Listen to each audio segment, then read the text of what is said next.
Hey guys, how are you? Happy Sunday. Happy Sunday indeed.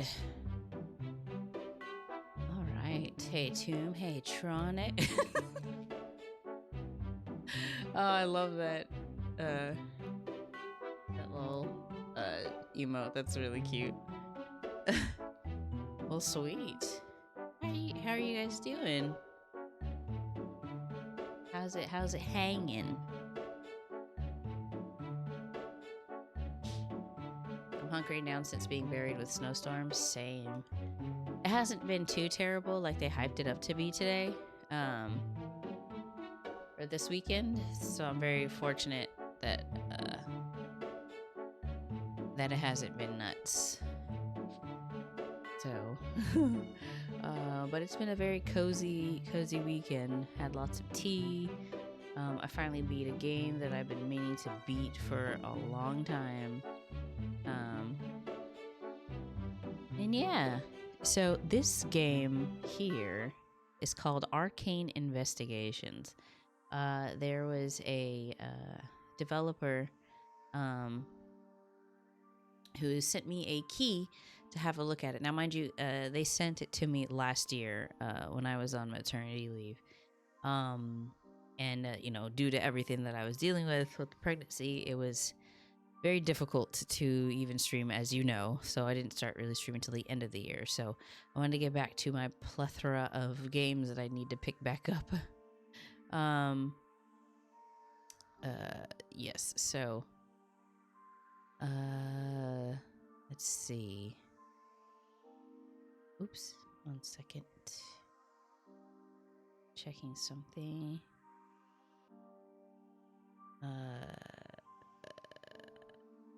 Okay. Nope. All right. Sweet. So this is a game that is like Ace Attorney. And I'm like, sign me up. So I figured this would be a nice cozy one to kind of do. I don't have any super cozy games except Fields of Mysteria, but my controller's still not working with it for some reason, so I gotta figure that out before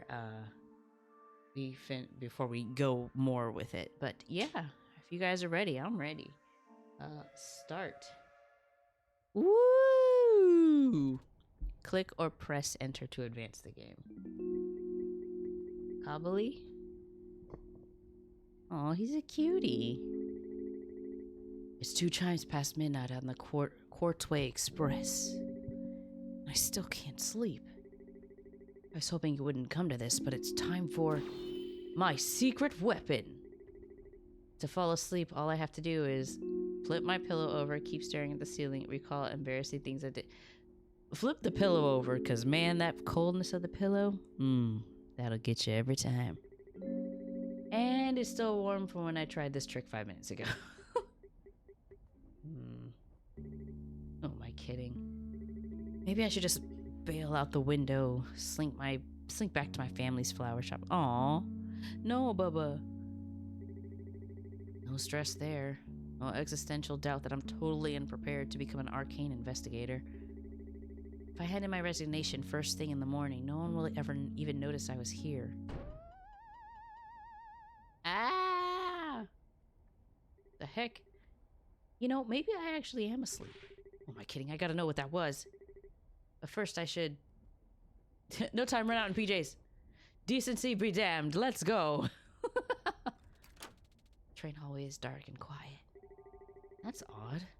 Door to the train's locked safe room. It's open? You creep over and find the safe has been torn open. Its contents are strewn around the room. Oh no, there's been a break-in! Walking inside, you almost step on a magic rune that smolders on the safe room floor. Whoa, some legit magic got cast up in here. If I remember from Professor Pollyworth's 301 Advanced Spellcraft class, the spell on the ground is a Transilo rune. A Transilo rune means someone's been using magic to teleport? Ah! Jeez, jump scared. It wasn't that scary. It was fine, it wasn't that scary. Oh god. What are you doing? Is this Edgeworth? This looks like Edgeworth. It's really funny. What are you doing here?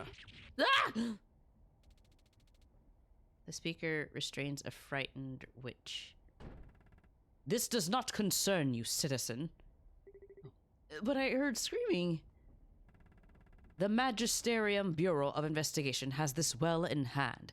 Please return to your room and leave this to the professionals. Okay, but just for the record, you dig in your pants for your ID. And you pull out dental floss? Ah, crap, I left my Magisterium badge in my real pants. You gotta believe me, I'm a newly accredited Arcane Investigator. In fact, these pajamas were included in my Magisterium welcome basket. You must be Kabili. Kabili? Kabili. The new graduate from the academy joining our ranks. You don't technically start until tomorrow, but it's nice to meet you. I'm Oberon. Oh, like the king of the fairies. A sorceress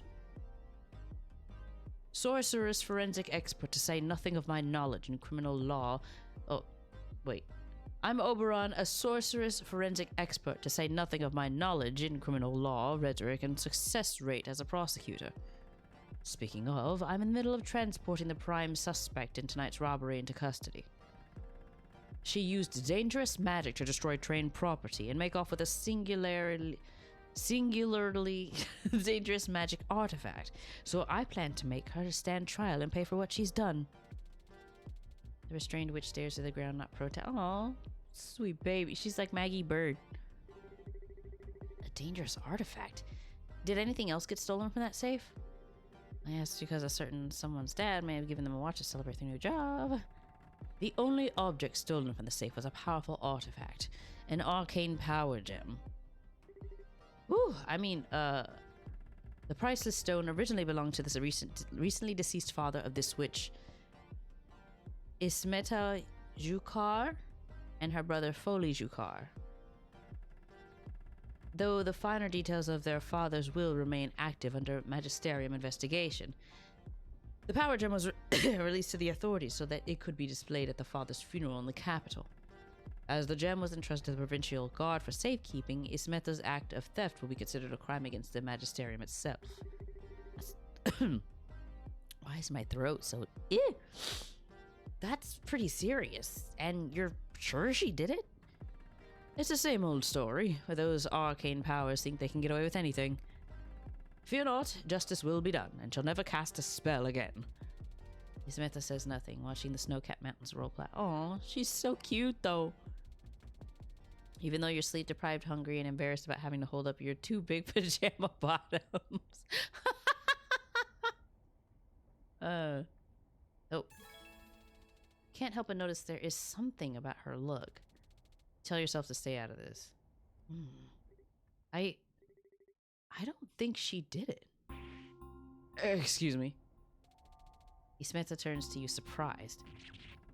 You roll out of bed, hear half the facts, and think I've got it wrong?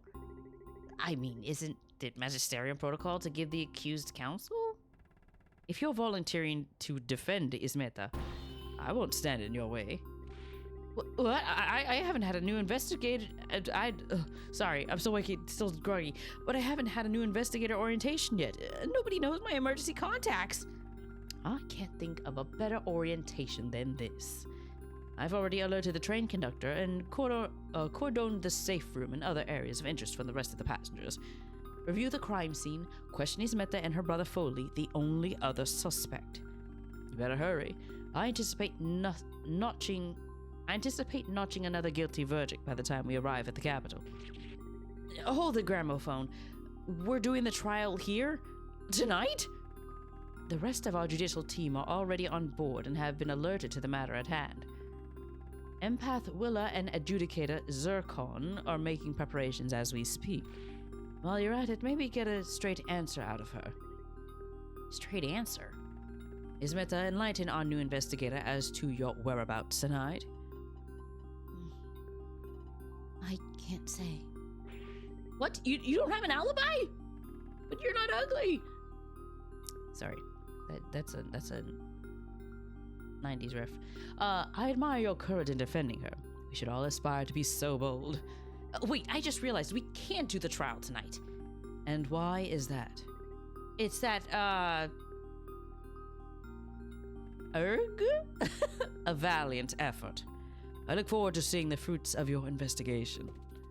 Oberon flashes you a winning smile, leading Samantha away. Great. Meeting my future coworkers while stumbling through my first case. What could possibly go wrong? Maybe I'll get sent back to my parents' flower shop sooner than expected. At any rate, I'd better get started investigating. Though not ideal, I can use my travel case to store and make notes of any evidence I find. Better keep my eyes open. Anything I could find could become a vital piece of evidence in the upcoming trial. I can always check what I've collected by pressing that big old inventory button. In fact, I should do it right now. Boop! Oh. So, my startup paperwork I've yet to fill out. It details how I'm supposed to work with Automaton, Zircon, and investigators Bartholomew, Oberon, Bazard, and Willa Mayweed. Willa Mayweed, and here's my ticket. A ticket that doubles as shameless self-promotion for the train, propelled by runestone wheels and Quartzway Express travels at a blistering pace 10 meters per second. Nice. Cool. When I click on a piece of evidence from inside my inventory... Okay, yeah. Whatever happened here, it definitely involved the Transilo rune spell. And let's be real. I mostly slept through Mr. Polyworth's class. I'll need to ask people how that spell works if I'm going to figure this out. Once I gather all the evidence from interviewers and investigating the train, I can let everyone know I'm ready to start the trial. Of course, now I'm tired. Since I'm about to get to work, maybe I should now change out of my pajamas. It's probably a good idea. Change into real clothes. Oh, that's so cute. He's adorable. Look out, world. I'm in pants. Okay. All right. All right, enough stalling. Let's get to it. All right, so let's investigate the crime scene. You head to the scene of the crime, the train's safe room. In the center of the room, a circular transit room still glows with embers of magical energy. The broken safe stands near the back wall, supported by 3 legs. Ordinarily, it'd be 4, but a section of it has been cleaved off, leaving the contents of the safe fully exposed. Oh, thank the giants my watch is still in here. As you reach to reclaim your watch, a silver automaton turns to watch you from the window. Ah! Oh. Actually, I think I'll leave it in there. That would be prudent, Kabili. This is an active crime scene. You must be our investigation team's adjudicator. That is indeed my role and primary function. You may call me Zircon. I am pleased to make your acquaintance. I wish it was under better circumstances. At least I had time to change out of my PJs. In trying times, I find it beneficial to appreciate the minor details. I, for one, just saw a juvenile Hyrax emerge from its warren for a twilight repast. Since we're automatons programmed to appreciate cute stuff, would you like to review my serial number or most recent diagnostic review? Under general comments, they wrote, experiences spikes in unprompted self-reflection. Next service date moved up 3 months. I'd love to chat, but I'm kind of in the middle of the whole whodunit thing. We all have our roles to perform. If you have need of me, I shall be observing your methods. Zircon hovers to the side, watching you with a singular gaze. Let's search the room. So, directly below the safe is a smear of mud, ink, grease? So I have no idea what this could be. I don't think I can add it to my list of evidence. Sometimes things reveal themselves in due time. Oh, so it gives you points of interest. Okay, good. So that way you're not, like, clicking on everything. Weird. The safe elevated on 3 legs has been split open by a perfect circle going vertically through its structure. I scanned the safe and concluded that the power gem is the only thing absent from its contents. Are you sure I can't just grab my watch back? Okay. Ish, never mind. Whatever cut this section of the safe must have really packed a punch. And to think whoever's responsible remains in our midst. Yep, definitely not sleeping tonight. Since the room sigils are still glowing like that, I say this Transilo spell was recently drawn and cast. As for the penmanship, it's even messier than my chicken scratch. Maybe whoever did this was in a hurry? Or just refused to take calligraphy classes. Despite advancements in arcane forensics, it remains impossible to determine in which direction the caster teleported using this rune. Thanks a lot, Arcane Forensics. Ooh. Is that supposed to be a Galloway beetle? Why does it have so many legs? Not all mysteries are ours to solve. Anything else? Scattered around the safe are aromatic plant leaves covered in red flecks? An inconclusive scan indicates they may be remnants of the Pyracantha plant. According to the Magisterium Codex, this is a highly acidic plant, often summoned by magic users starting at 5th constellation level. How strong of an acid are we talking? Strong enough to melt through walls of a safe? It is within the bounds of possibility. Oof, not a good look for Ismenta. This entry does not explain where the leaves' red coloring originates from. Okay, well, we found that. Let's talk with Zircon. Tell me about yourself. I am a standard issue adjudicator with up-to-date cognition and processing nodes. Don't sell yourself short. You're unlike any automaton I've seen. I possess 0 deviations from standard operating procedure. That being said, warble. A hat materialized on Zircon's head. What is your opinion of my chassis modification? Speak truthfully, I am undecided. You look... Why mess with perfection? You look great. I love it, though. It's so cute. I was being facetious about not possessing an opinion. I feel most myself with this headpiece. That's all the reason you need to wear something. I appreciate your prudent counsel. I shall henceforth be adorned thus. That's so effing cute. Oh my god, I love it. Does anything seem out of place? Before returning to my chamber to engage sleep mode for the evening, I ascertained Oberon was meant to watch the safe room door. Really? Then how did someone break in here without him knowing? Maybe Mr. Perfect Cheekbones the little lax in his watch? An alternative theorem. Someone could have used the Transilo rune to teleport inside, escaping Oberon's detection. I like my idea better. Who do you think stole the gem? I am designed to withhold judgment until reviewing evidence and testimony at the upcoming trial. Sure, but you gotta have an inkling. Coming into contact with ink or any other liquid is dangerous to my chassis. Next question. Tell me about the spell. I searched the Magisterium Codex subsection Major and Minor Arcanum and found the following. Upon drawing the Transilo rune and casting the spell, everything inside the Transilo rune turns incorporeal and travels at 10 meters per second before resuming physical form at the spell's termination point. Okay, so we gotta make note of that. Turns incorporeal and travels at 10 meters per second. Interesting. Okay. So to perform the translocation spell, you just need to draw one of those Transilo runes and then cast the spell. You don't need anything on the other end to catch you, right?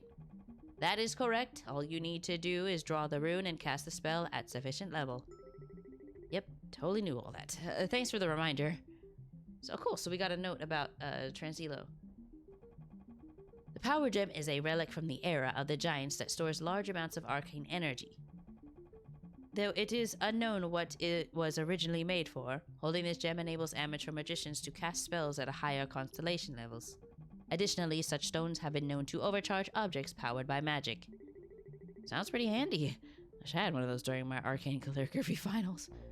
Unfortunately, it wouldn't have aided you in memorizing the runestone tablets. Good to know my grades are accessible from the Magisterium Codex. Okay, cool. So we got a note about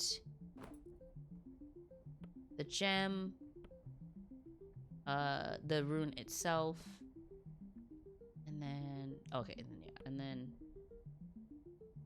casting the spell. Okay, in the rules for it. Okay, interesting. I am an arcane automaton designed to adjudicate criminal. Okay, yes, to perform my functions. Oh, dang it! I clicked too fast. I'm jealous. You can make sense of that thing. The one time I tried reading it, I got a headache from the table of contents alone. It is perplexing. The laws of society are largely inscrutable to those who they're made to protect. Hey, Poker Girl, how you doing? Welcome to the stream. Playing some Arcane Investigations. Ow. Okay, cool. So, oh, let's save. Return. Perfect.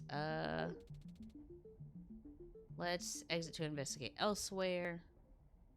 Let's go to Ishmeta's room. The space is crammed tight with books. It doesn't help Ishmeta staying in one of the smallest, cheapest rooms on the train. Having returned from the dropping Ishmeta off in the car, Oberon stomps around searching for clues. You careful avoid stepping on the glowing embers of a transila rune in the center of a room. Doing alright. Oh, what? There's another of these teleporting runes inside Ishmeta's room? Oh, this is really starting to look bad, proving her innocence. Search the room. Transila room is drawn on the ground. The calligraphy on its sigils is clean, and I'm going to say just beautiful. Allow me to interject. Judging by the arcane suit around the lines, it's clear this translocation spell was recently drawn and successfully cast. Just finished some staffer cases with Levius. He says hi, but he's sick and had to go to bed. Oh, no worries. Hope he feels better. A detective on the beat with a magic eyeball. I smell a buddy cop movie. Honestly. Okay, but there's no way to confirm it was initially Ishmeta who used this to teleport. Well, then again, it doesn't look good for her. A stack of magic textbooks. Honestly, it's a little over my head.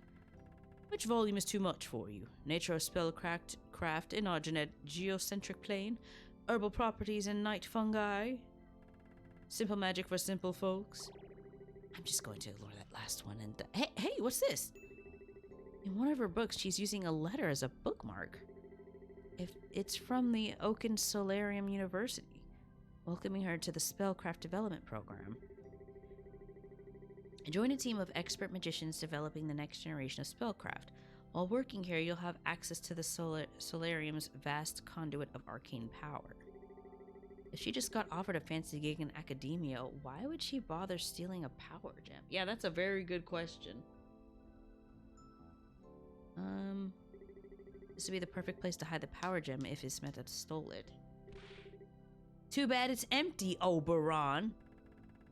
I'm sure a witch of Ishmeta's caliber could think of a better hiding place than this. You're right. That window is locked tight, I think. And again, understanding user design has never been my strong suit. Why they gotta make every object impossible to use? I'm looking at you, hotel showers. I mean, he's got a point. Why do beds always look good when you're tired? If I was only back in my own room and there hadn't been a serious crime. Probably, if you make one more longing sigh. Okay, so it looks like we found everything. Let's see what we can do.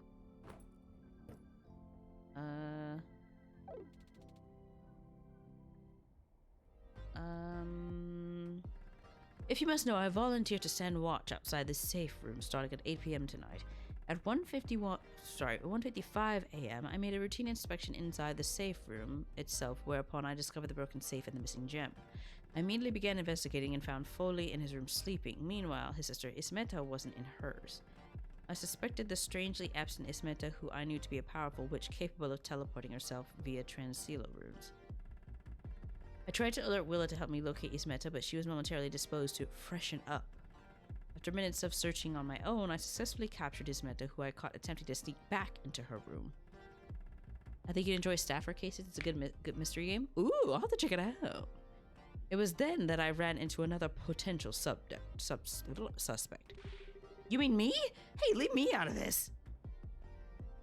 Oh, okay. Sorry. Didn't mean to do all that. Who do you think stole the gem? Normally I wouldn't divulge, but this case is simplicity itself. Our chief looks straight out of the owl house. Dude, right? I think he's like a griffin. Because he's got little eagle hands, he's got wings.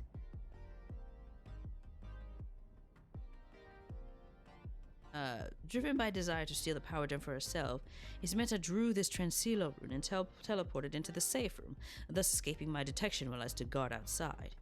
There she broke into the safe, stole the gem, and teleported back out, all without me knowing. If that's true, then how come you found her wandering the halls instead of inside her room? She likely misjudged the jump distance. One could never attempt magic with a guilty conscience. But wait a minute, how far... Because it needs to be 10 meters, right? So how far is the room from... I can't present or anything yet. I'm confident the power gem is here. It's only a matter of time until its hiding place is revealed. You sound awfully sure for someone who's looked in that closet twice now. If you insist on interrupting... Who do you think stole the gem? Wait, you're serious? This is just for sport, from one investigator to another. It'll have no bearing on the outcome of the case. So who do you think did it? No, I'm gonna keep my own counsel. Too cowardly for a guess. Frankly, I'm not surprised. Oh, shut up. Shut up. Just shut up. Don't make fun of me. I'm new. Let me guess. The Transhealer rune wasn't on your finals? It was. Actually, just don't remind me. Here's a refresher. Spellcasters have to be careful with Transhealer runes. All organic and inorganic matter in the rune circle teleport along with its caster. Oh. If you don't want your limbs sliced off when using the rune to teleport, you have to stand perfectly still. Ooh, I'll stick to trains for personal travel. A needlessly sassy note about Transhealer runes added to inventory.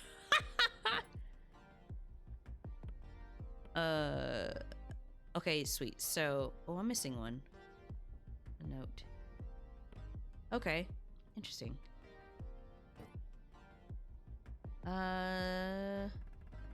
Just referring to expert is an arcanum that I haven't studied in addition to dabbling in alchemy, cryptobotany, and hover polo. In this case, I'll use my breadth of experience and sights to prove Ismeta is, and without a doubt, guilty. Wow, I hate to be in my shoes. Oberon does not return your life. Oh! Alright, let's see. Oh, we're taking a break. No! I really... Oh, can you guys still earn the ads playing? I don't know. Oh, excuse me. Trying to make it real cozy.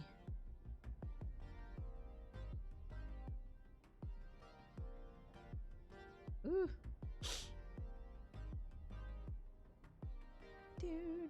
Do.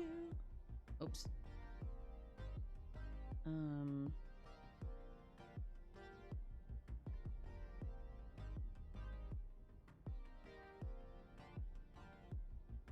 Okay. Here we go. Tell me about yourself. I don't have time for whatever game you're playing. Unlike someone else I know, I'm working. Youch! I'm surprised it's using the Ace Attorney sound effects. Alright, so that's Ismeta's room. Let's go to Foley's room. You walk to Foley's room. Dang, this place is fancy and huge! Well, comparatively big, you know, still on a train. What do you want to do? Let's search the room. Good for Foley, breaking out of gender norms and taking up knitting. Although he's got some serious learning to do, these knitting needles are majorly scuffed up. Oh! Oh, they're scuffed up, you say? I'll make note to give Foley some tips later. Interesting. This window is locked tight. Even if Foley got this open, he'd have some kind of acrobat to get onto the roof. Well, he's got a lot of clothes, but for my taste, his duds are mostly duds. That's me trying to be cool with the fact I could never afford half of this. A lot of Foley's business correspondence is scattered around here. Notably, there's a stack of customer complaints for Foley's line of successful magic weights. The kettlebell that gets heavier with every swing. Whew. As someone who knits scuffed tips are signs of use. Well, that's good. Skimming these letters, it sounds like people are upset because after 6 months, the kettlebells stopped resetting their weight back to 0. I should probably tell my mom. Not that she ever works out, but, you know, just in case. Okay. Looks like your standard arcane-powered clock. Too bad it's busted as all get out. According to this hunk of junk, it's already 4 chimes past noon. If only that was the actual time, then I'd already be in my new apartment and maybe even asleep. Oh, suddenly the door bangs open. Oh my god, she's cute. Kabili, hi. An out-of-breath woman appears in clothes and hair askew. Do I know you? We met when you were ordering a drink from that bartender. You know, the one that was super cute. How did you know that? Was I that obvious, or... Wait. You must be... Ding, ding, ding! You're about to guess it. I'm Willa. Nice to officially meet you. Hey, David. You're the team empath, right? So that means you have the power to... Oh, no. Read people's minds? Sorry to disappoint, but a mind reader, this girl is not. Basically, my powers allow me to read people's moods. I can tell what someone is feeling, even if they're trying to hide it. Oh, so she's the Athena. Though it's not as powerful as telepathy, mood reading's still a huge help to understand suspects and witnesses' emotions, vibes, and very reciprocated crushes. I'd say it's a relief, but I'm already mortified. Speaking of vibes, I love how it's not even your first date and bam, you're already challenging the big O. Honestly, I'm feeling a little in over my head. Don't worry, feeling overwhelmed is practically the default mental condition. Anyway, I should let you get back to making profound discoveries about that clock or whatever. If you need any impact insight, just think happy thoughts. Willa turns a brazen leaf through Foley wardrobe, admiring the make of this frilly shirts. Oh. I think the thread count on this rug is higher than my sheets at home.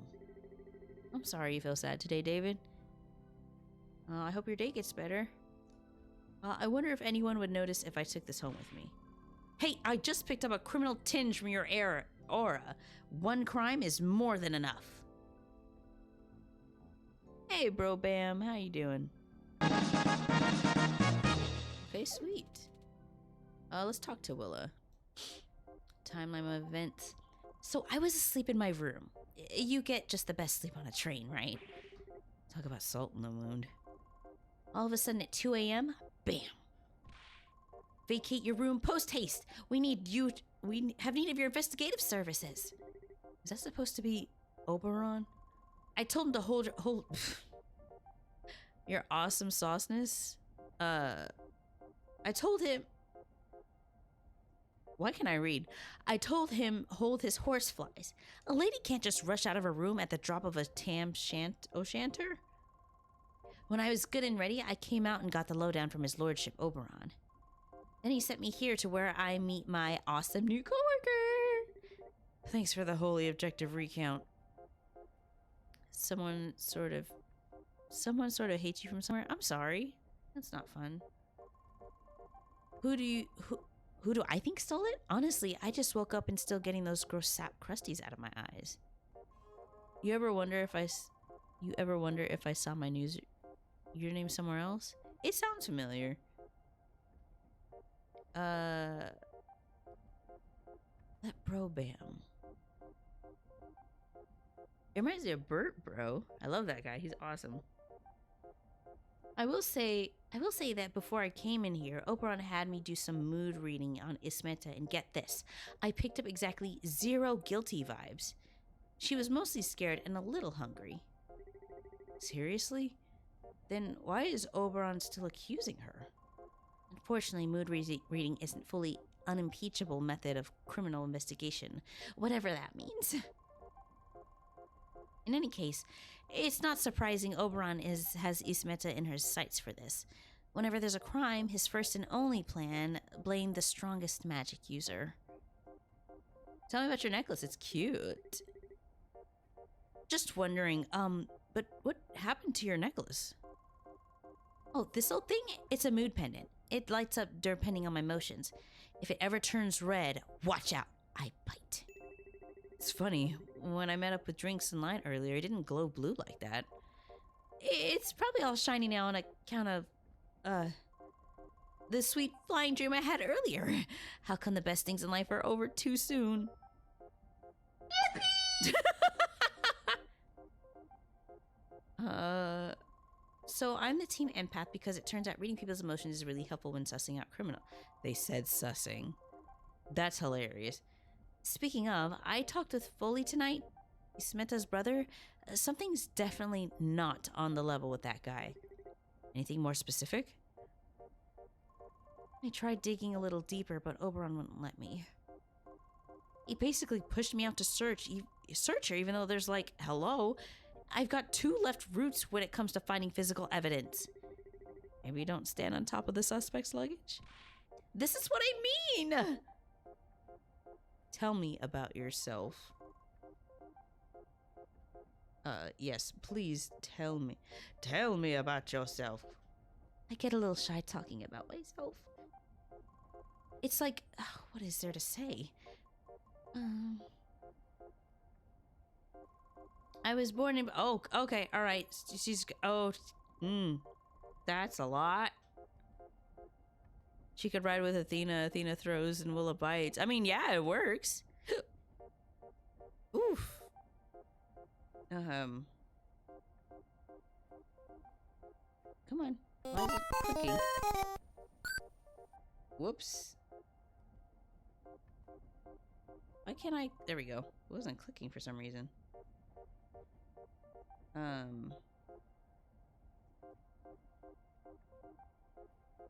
Okay. Yo, that's... Yo. Yeah, that's basically it. Wait a minute. Are these...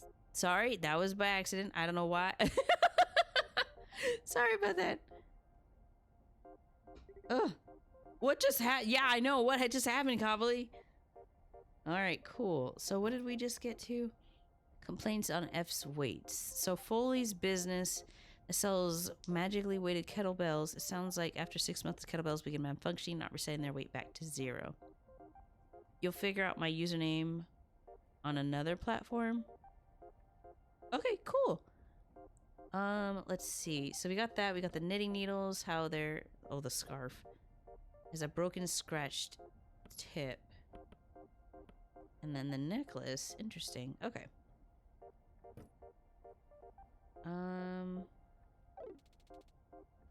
Investigate elsewhere. So we did the rooms.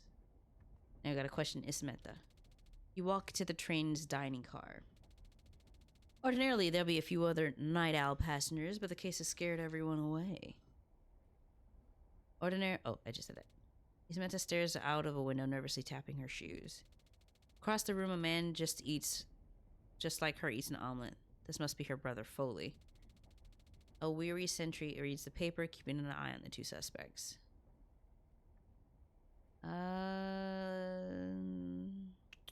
Talk to Ismeta.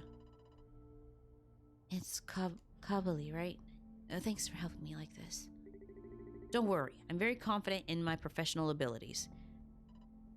What? Don't mind me, I'm just trying to lighten the mood. How can I help you with your investigation? Where were you earlier tonight? I can't say where I was. Samantha, you're about to be put on trial for robbery of a dangerous artifact. You could go to jail for this. Come on. If you tell me where you were, I'll make defending you so much easier. I'm sure you're up for the challenge. For the first time, I wish someone believed in me less. What about the Transilo spell? I know it doesn't help my case, but I've made a career out of performing advanced magic like the Transilo rune. The Transilo spell is actually a fascinating case example of modern arcanists updating a spell originally meant to help ancient quartz miners escape cave-ins. Sorry, this probably isn't the time for an arcane history lesson. Here's how the spell works. A 5th constellation level mage or higher can use the spell to teleport exactly 50 meters away. Starting at 3rd constellation level, mages can do a weakened version of the spell, only teleporting a few millimeters away. I hope that's useful. So, hold on.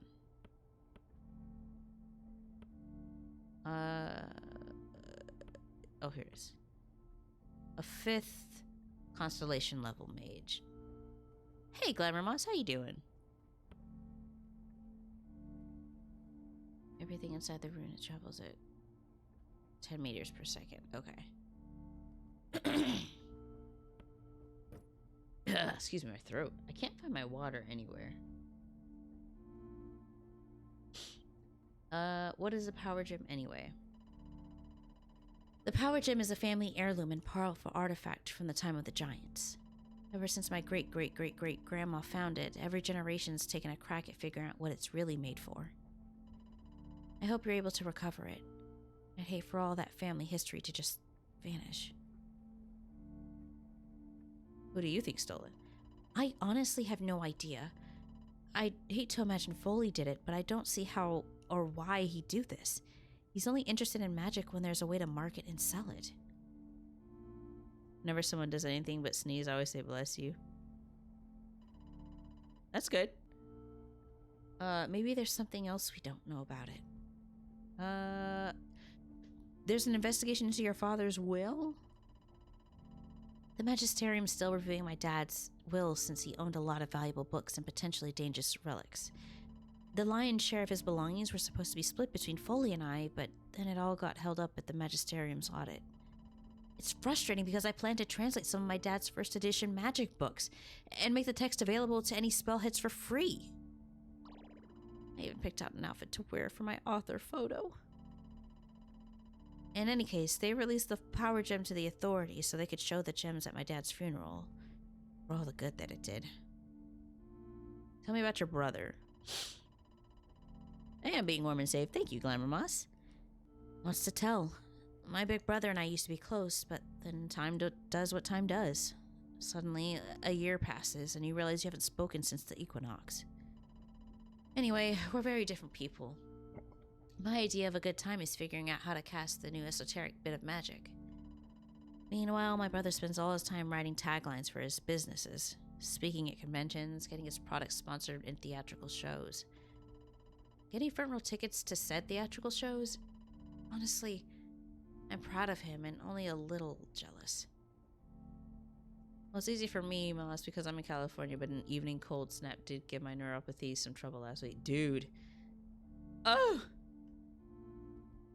Tell me about yourself. I'm a 5th constellation level witch and professional arcane researcher. Anything more personal? How's this for a fun fact? I don't want to be found guilty of a crime I didn't commit. Yep, I deserve that one. Okay, cool. I wish we could present evidence to her and ask her about it. Let's talk to Foley. Oh God. Oh, if only Pharaoh was here, he'd totally want to do this voice. Alright. Even got the word. Just the guy I wanted to see. Who, me?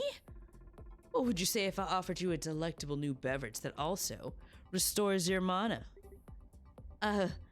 What? Introducing my next tip product. Mana Storm Light, and Mana Storm for teas. Hi, I'm Foley Jukar. Successful businessman and inventor as seen on the 30 Under 30 list in Magical Business Bi-Monthly. And here's the best part. Your boy still got slots open for investment in this exciting new energy drink venture. You want to make 1 million sovereigns or what?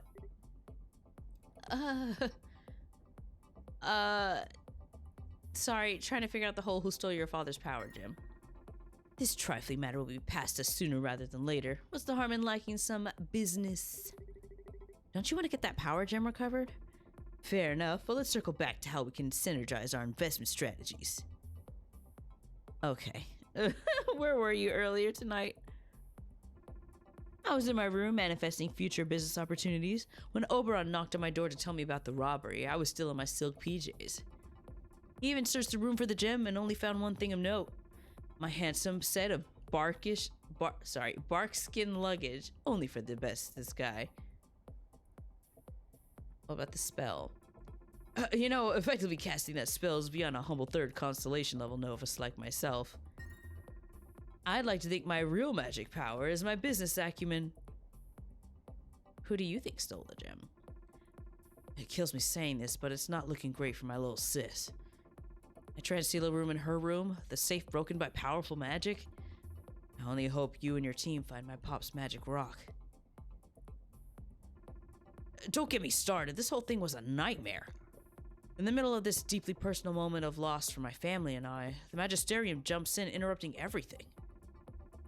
Turns out they have a strict rule about not starting any personal or business relationships between Magisterium agents and beneficiaries in an ongoing review.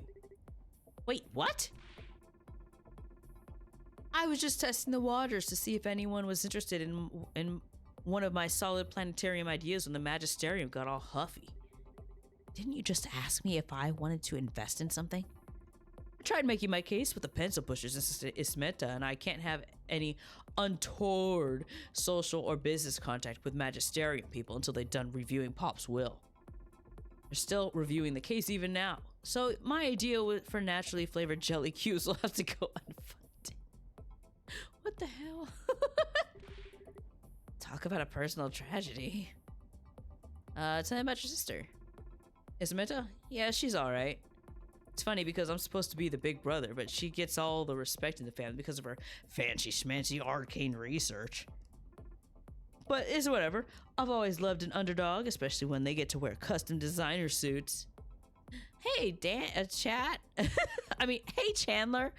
God, I can't words. Tell me something about yourself. An invitation to talk about myself? Don't mind if I do. What have I done? You're looking at a champion inventor and businessman. My claim to fame is making and marketing my magi weights, but a one-trick pony this man is not. I'm working on designing bespoke without clothes, ethically sourced cufflinks, and someday, the Holy Grail. Luxury timeshares. Ugh. He's one of those. You guys, oh my god, funny story. So mind you, it's all snowy, right? No one's really out and about. A freaking sales dude comes by our house. Mind you, we have a sign that says, please don't knock or ring doorbell. Excitable dogs and sleeping baby. The guy stares at our door, obviously reads the sign, and still knocks. He's like decked out in like snow gear and stuff, and I'm like, what the what? And so my husband Spencer, he's like, is he serious? So he opens the door and is like, brother, and points to our sign.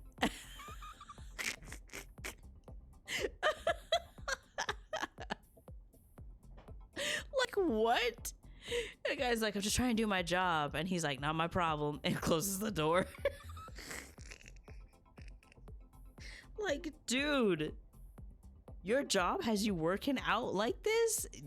Time to quit. It is time to quit. Hey, Tord, and hey, Animation. Chandler, I was reading your message, and that's why I said chat, because you said hi, chat. So you're the Chandler now. Oh my god. Oh god. All right. Let's talk to the sentry. Sorry, the only reason I'm here is to make sure these two don't try anything. If you'll excuse me, I have to finish reading this article about a healthy work-life balance. Ugh, I really can't bother him. I've got his mental health to think of. Let's investigate the room. Bar chairs, bar stools? If there weren't so many witnesses, I'd treat myself to a little pick-me-up. Hey, get your paws off the good stuff. Just checking the vintage on this bottle of orange juice? Okay. Ooh, what's this? Train runs a slick business. They sell tickets to cram all the passengers in here and then upsell us on watered-down mixed drinks. Honestly, I'm glad that bartender wasn't with the impeccable jawline isn't here. I'm too nervous to make a good impression. The art is very cute. I want to ask the developer who the artist was, because I'm like, do you do commissions? Like, this is really cute. Oh, hey, Bulbane. Bulb, how you doing? I can't read today, apparently. Hey, wait a minute. According to this itemized bar tab, that handsome so-and-so charged me double for a weak gin and cucumber soda! I'll make it a note of this to bug that smoke show later. Maybe this will be the start of a beautiful relationship. Or at the very least, a refund. Can I look at the... No, I can't. So, Alyssa tonight's drink orders. Gin and cucumber soda ordered by Casey. That's me! Maple fizz ordered by Willa. Ginger root sour ordered by... Is that Ismeta? That's okay. We don't watch you for your reading abilities.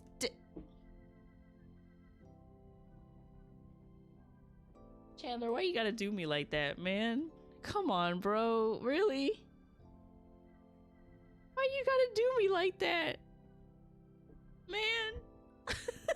You just came back. And you clouded me. Doing good. Just done some acting workout with friends. Nice. Oh, God. Okay. Maple fizz and ginger root sour WM. Oh, Willa, she is a thirsty girl. Excuse me. What? Apple wine brandy ordered by Foley, and then honey jackfruit bliss ordered by Bob. Who the hell is Bob? Guys, I think Chandler's being rude. No, Chandler. Nah, that's how we miss. He's fine. Danny's great at cold reading most of the time. Guys, you don't have to bully me. I get it.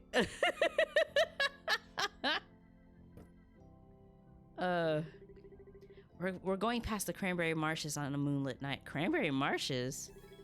Even if my career goes up in flames, at least I got to see this. Nice view added to your mental inventory. That's so good. Also, so we got the complaints on the wage. Okay, we have a lot of stuff. Two more things. This is probably unrelated to my investigation, but who puts a chandelier on a train? Anything to class up this dump. I'm impressed. Whoever cast this glow incantation on the fixture really knows their illumination spellcraft. Cool, so we got that. What else are we missing? No. What am I missing? We got the windows. We got the receipt. We got the bar stool. Oh. You love my little Nilu cursor? She's so cute. Thank you. I love it too. Nothing says I've made it like digging through the trash for work. That's odd. There's a sandwich in here. Going off pictures from the dining cart menu, I say this is beet, lettuce, tomato sandwich. It's a BLT. Here's the strange thing. This sandwich is entirely untouched except for the fact that it's missing all the lettuce. Ew. What? I don't know what kind of leafy green was supposed to be in here, but everyone should eat their vegetables. The more you know. Oh, wait. Nope, put auto on. I'm making a note of this to find whoever's responsible for this monstrosity. Worst BLT of all time added to inventory.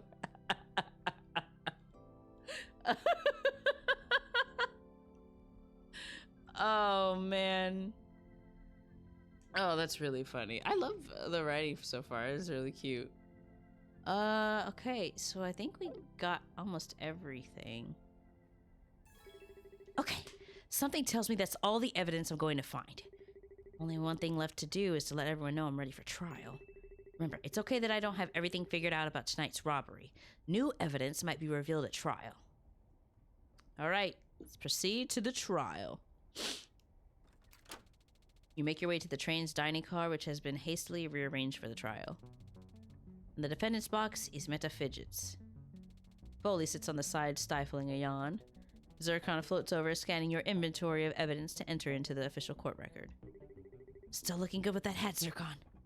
Well, I appreciate your earlier counsel. Do not expect any personal favors in the upcoming trial. It's a voice actor. I know, right? Ugh. You wearing that hat is the only personal favor I need. I appreciate your understanding. I wish us all a successful trial. I love Zircon. They're great.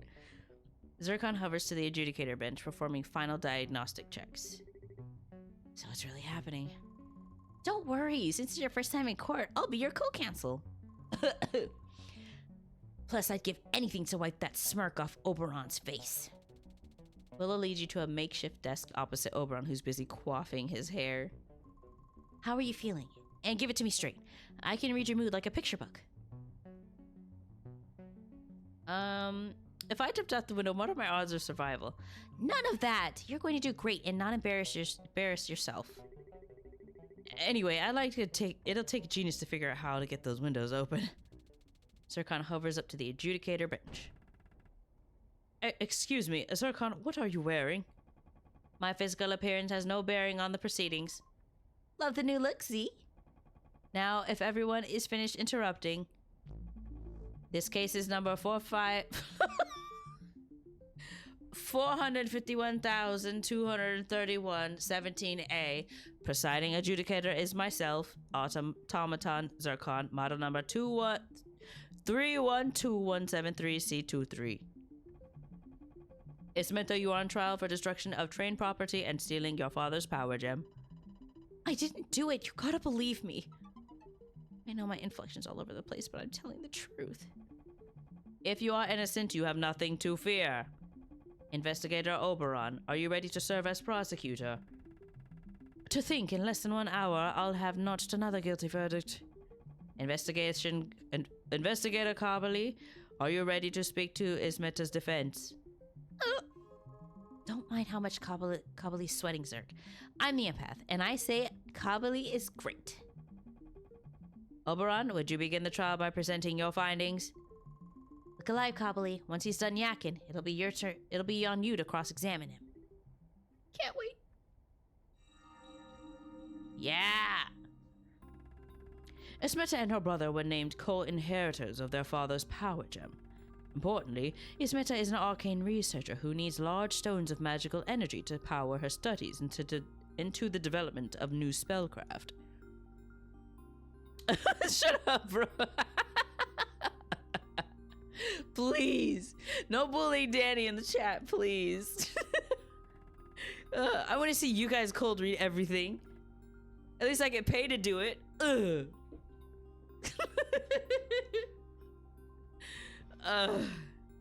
It's clear Ismeta stole the power gem to power her upcoming experiments.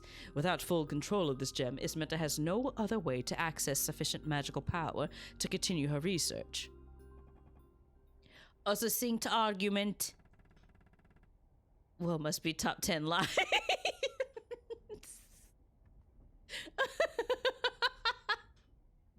Oh, man. Ismeta had motive to commit the crime. It's simple as that. It's all over. Hey, no defeatism here, especially since Oberon said something about that contradicts the evidence. He did? This guy is always twisting things around to get his way. Here's what you gotta do. Search through Oberon's statements using the next and previous arrows as seen here. Don't bother clicking these buttons for now, they're just for show. Where did those come from? While you're scrubbing through the testimony, use the next and previous arrows to search for the one statement that contradicts the facts of this case. There's always one statement containing a lie during testimony. Don't ask me how or why, that's just the biz. When you find the statement that feels incorrect, go to your inventory and look for a piece of evidence that proves the displayed statement must be false. Remember, selecting a piece of evidence inside your inventory lets you read a brief description of the chosen item. The last step is to select that piece of evidence and press the present button to show it to Zircon, so that you can make your own arguments and advance the trial. It looks like something like a dis. In case you're wondering, the present button will show up inside your inventory screen during the cross-examination sequence. If you're incorrect by selecting either wrong statement and or the wrong piece of evidence, don't panic. Zircon will let you try again. Probably. I'm feeling better already. If you ever feel stuck during cross-examination, press the Talk to Willa button inside your inventory to ask yours truly for a helping branch. If you choose to talk to me, I can give you this whole explainer spiel again. I can also use my empath powers to help you get a hint to help you with your current cross-examination. Oh, what did I say? Present? I meant to say present.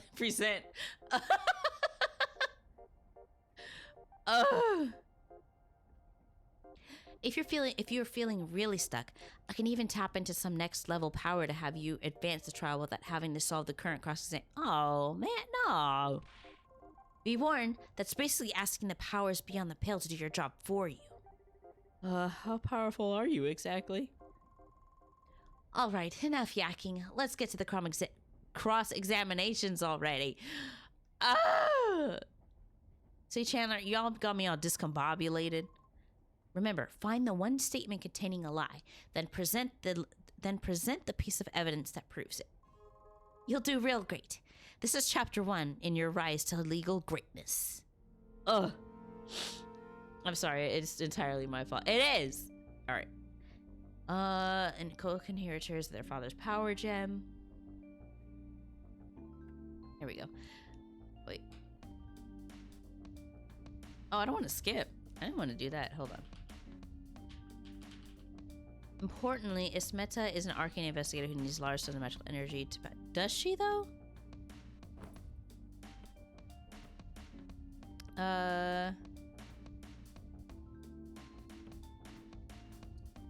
Fifth level mage or higher. Did she say she was a 5th level mage? I don't remember.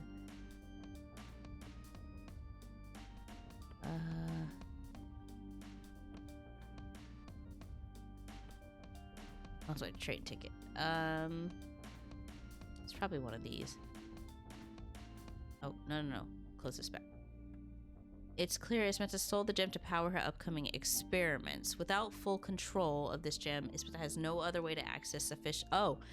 She has no other way to access sufficient magical power to continue her research. That is false because...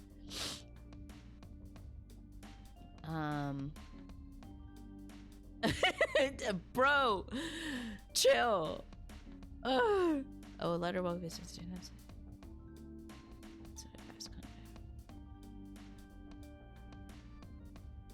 No, because she was accepted into the university. You just said Ismeta stole the gem because it's the only way she could gain access to an arcane power source. This music is very strange. Hold on.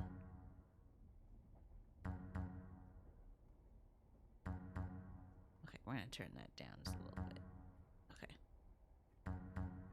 Save. Yes. What of it? Well, I don't want to say you're lying, but what if I told you she didn't need some paltry gem because she just accepted a research position at the Oaken Solarium? What? I found her acceptance letter being used as a bookmark, which I love. Every time she closes the book, boom, a little hit of good news. Oberon, I'm surprised you missed this. More like he didn't bring it up because it didn't help his case. Wait, he can do that? That acceptance letter proves nothing. Perhaps she coveted the gem to unlock its arcane secrets for herself. Wow, speculate much? Oberon, speak only to the facts for your argument. In that case, could I get on with my testimony? The circumstances of the crime are enough to prove Ismeta perpetrated tonight's robbery. You may carry on with your testimony. Seriously, Zircon's going to let Oberon continue? But I caught him out on a clear lie. Ugh, my voice. It'll take more than one contradiction to shut Oberon down and prove Ismeta's innocence. If only we had a more rigorous system of justice. Oh! On the bright side, check out Oberon's scowl. Ahem. Allow me to continue my statement. He a baddie though. Like I like the Griffin-esque type character. This art does remind me of an artist that I wanted to commission years ago. It was for like some barbarian animation, but it never went through. And I was cast as like a little fairy named Danny, which was really funny. But their art reminds me of them. Anyway, that's super weird. Because it's kind of like based on Ace Attorney, that's why it's familiar. Hello? The heck? I think someone's trying to do donuts in the snow. There are Transsealer runes present in both Ismeta's room and at the crime scene. Did you guys hear that? That was crazy. After examining the sigils, I found traces of arcane soot around both of them. This proves they were both activated and successfully cast sometime tonight. As well as we all know, only 5th constellation level magicians can successfully activate the Transsealer rune to teleport. Lower level magic users can't use the spell whatsoever. Since Ismeta is the only 5th level magician aboard the train, we can deduce that she alone could have used those spells to break into the safe and thus must be guilty of the crime. It's clear that Transsealer runes are involved in the crime. And since Ismeta is the only 5th constellation level magician on the train, the guilt must lie with her. Are we sure she's the only 5th level here? Who can say what untold powers lie in the heart of us all? Upon reviewing the Magisterium Codex, I can confirm she is the only 5th constellation level magician on board. The train is otherwise populated with 3rd levels and a solitary 4th level. At the mention of 4th level, Oberon cast a showy prestidigitation spell to ruffle his billowing Boy, if you don't get out of here with all that... Ugh. Don't get discouraged, Kabali. This is classic Oberon, brazenly showing off and using circular logic to get his way. Honestly, it's working on both accounts. Not this time. I can't put my branches on it, but there's something off with this theory. I wonder if he could teach me how to do that spell later. Kabali, you may proceed with your cross-examination. Remember, if you get stuck, you can always ask me for help. Alright. So, there's Anne at the crime scene. After examining the sigils, I found traces of arcane soot around both of them. But what was it about the...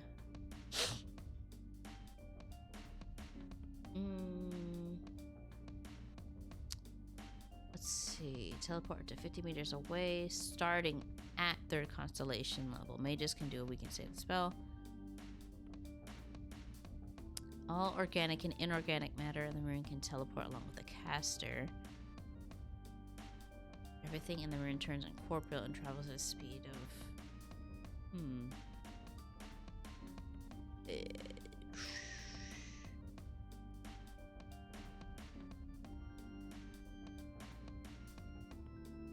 Huh.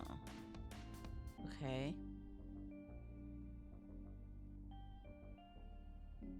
Oh! Nick, thank you very much for the follow. Appreciate it. So interesting. This one is precisely drawn, but this one was kind of like cheap. And wait a minute.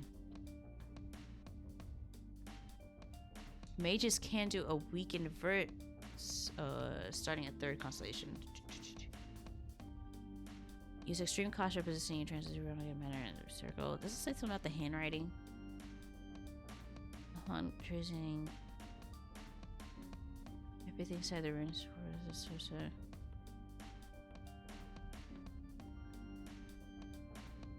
Oh yeah, the sandwich.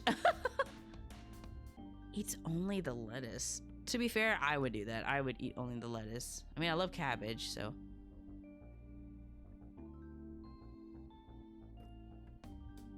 Only 5th constellation level magic. Okay, no, that's not right. Starting at 3rd constellation, magic do a weakened version of this spell. Dun, dun, dun. It's interesting, Oberon. You claim only 5th level magicians can perform the Transsealer spell.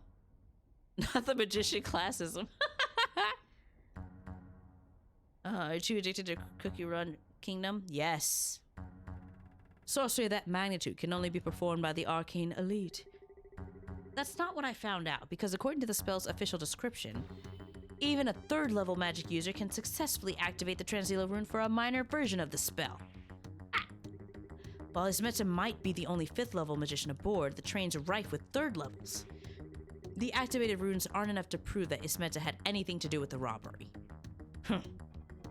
Kabali's logic is sound. While Kabali might be right on a technicality, it doesn't change the facts. How about I talk about evidence found in the safe room? There's more than enough to prove Ismeta's guilt in this senseless crime. As long as you cease editorializing, you may proceed.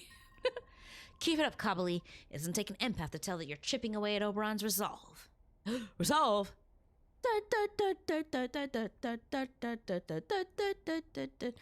Thrilling question here. What's your favorite type of lettuce? Iceberg, romaine, arugula? Oh. My favorite type of lettuce is probably iceberg. I think I like the crispiness of it when you're...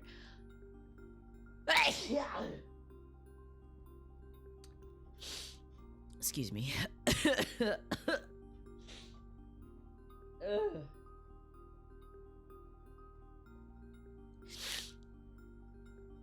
Excuse me. Oh, that hurt my throat. Bless your soul.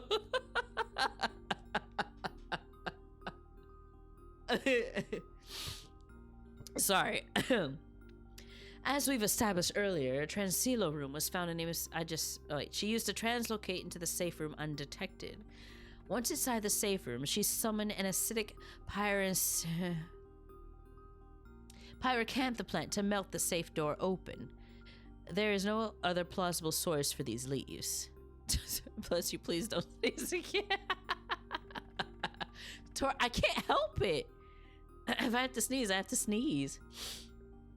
This 5th constellation level summoning spell is a known specialty of Ismeta's spellcraft, further implying her guilt.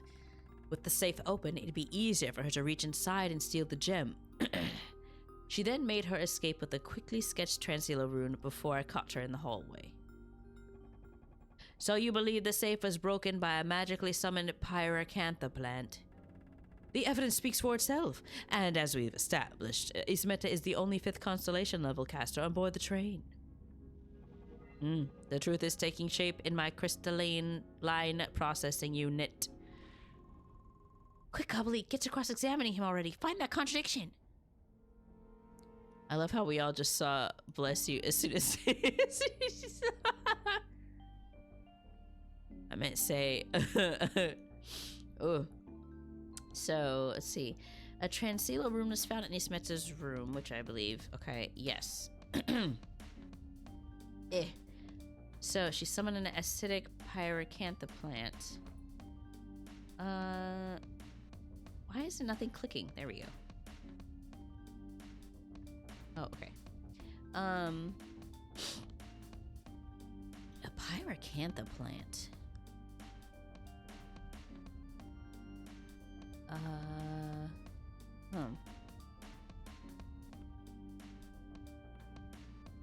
Is there anything we have?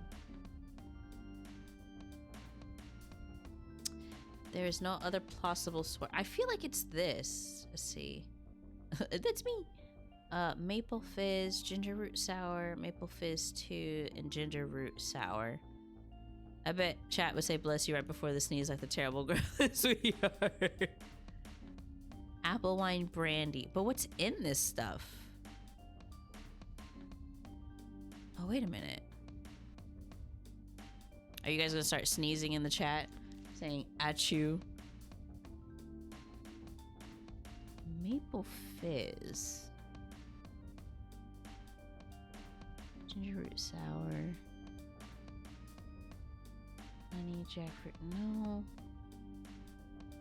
I wish it would say like what's in it. That way we could like. I'm gonna say I sneezed. And he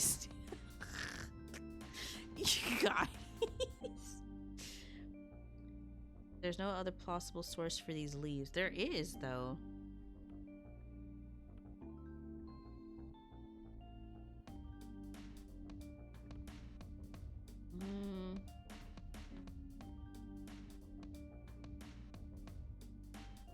Oh, Bartholomew over on Bazard is Bob.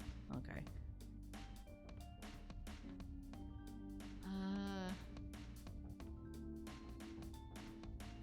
It's not lettuce. No, it's not lettuce leaves. Wait, is it lettuce? Oh, no, it couldn't melt the... Hold on. Okay, maybe I'm on the wrong statement. The 5th constellation level summoning spell is known as a specialty. No, especially of it. No, it's not though.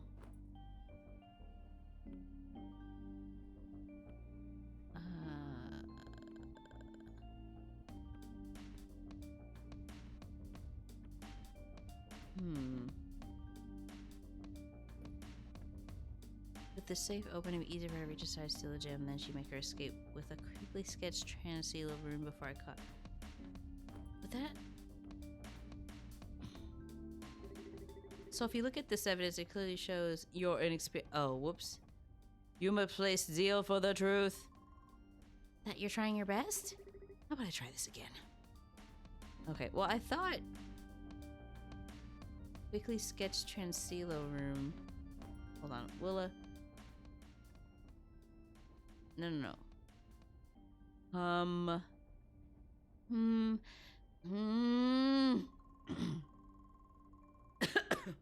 Oberon insists there's no plausible source for the pyracanthe of leaves other than them being summoned via magic. Did you know I can get a partial for the rain from plants too? Just enough to sense what they really are. Oh.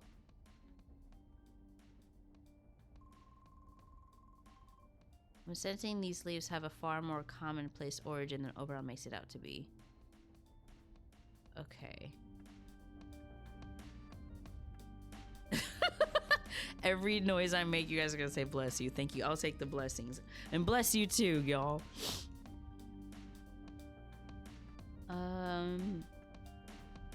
See, I knew it was this statement. For some reason, I kind of want to do the sandwich. A beet, lettuce, and tomato sandwich found within the lettuce. What kind of order is it? One's inside the acidic. Because didn't they say it had stuff on it? And they're talking about... There's nothing else on here. Gazoon tight. Because it also could be... Oh, the drinks.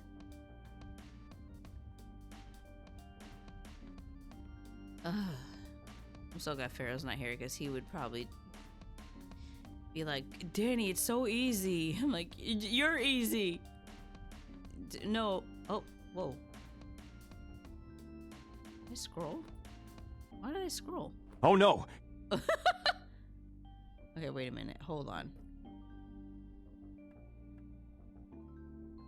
I want to say the sandwich. It is the it's the sandwich. When I first saw the leaves scattered around the safe, I noticed they were covered in unusual red flecks. So it got me thinking, what if this isn't a pyra whatever plant? If you can't pronounce the plant's name, how can you expect to identify it? I'd wager this isn't some magical acid plant. I'd bet anything it's actually ordinary lettuce. Lifted straight from this beet, lettuceless, and tomato sandwich. What? Those red flecks seen in the leaves? They're obviously from the beets of the sandwich. Kabil, can you prove this? Willa, did you just eat the evidence?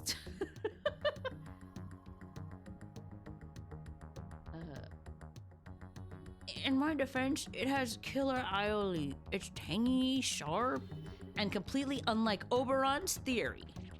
Why did we all turn into Baptist priests? I don't know. You guys started blessing. Grr. If this is indeed lettuce, what is it doing at the crime scene? I bet it was planted to frame Ismeta, who is known to be familiar with the Pyrosanta plant spell. Before the defense breaks out the champagne to congratulate themselves, I just realized something. Ugh, why did my whole body tense up? It's actually embarrassing. Earlier tonight, I found this slip of paper and never submitted it for review. Are you doing a whole new autopsy report? And you only remembered it now? He always does this. Submits evidence late so the defense doesn't have time to review it. This is highly unprecedented, but if it's authentic and relevant to the case... Really? You're gonna let him get away with this? I'll allow this evidence to be entered into the record. I know Zircon said they wouldn't grant me access any favors, but come on. Oberon, please proceed with your testimony in light of this new evidence. Oh, great. So observe this note, which I am certain was written in Ismeta's own thin hand. When the note speaks of my room, that, of course, refers to Ismeta's room. Okay, so 50 Transilo jump, right, 50 meters. My room, supply room, maintenance room. I think that's misspelled. That's okay. Safe room, guest room, guest room, guest room, Willa's room. Okay. Transilo jump distance 15 meters. Transdirect. Oh, what's that part? We need to see what this part is.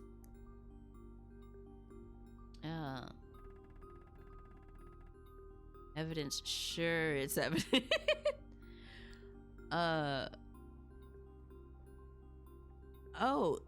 you prefer Kazun type, but everybody says bless you for some reason. So, back in the day, not back in the day, but like early in the day, I think the reason why they said bless you was because if you sneeze, like your soul would come out.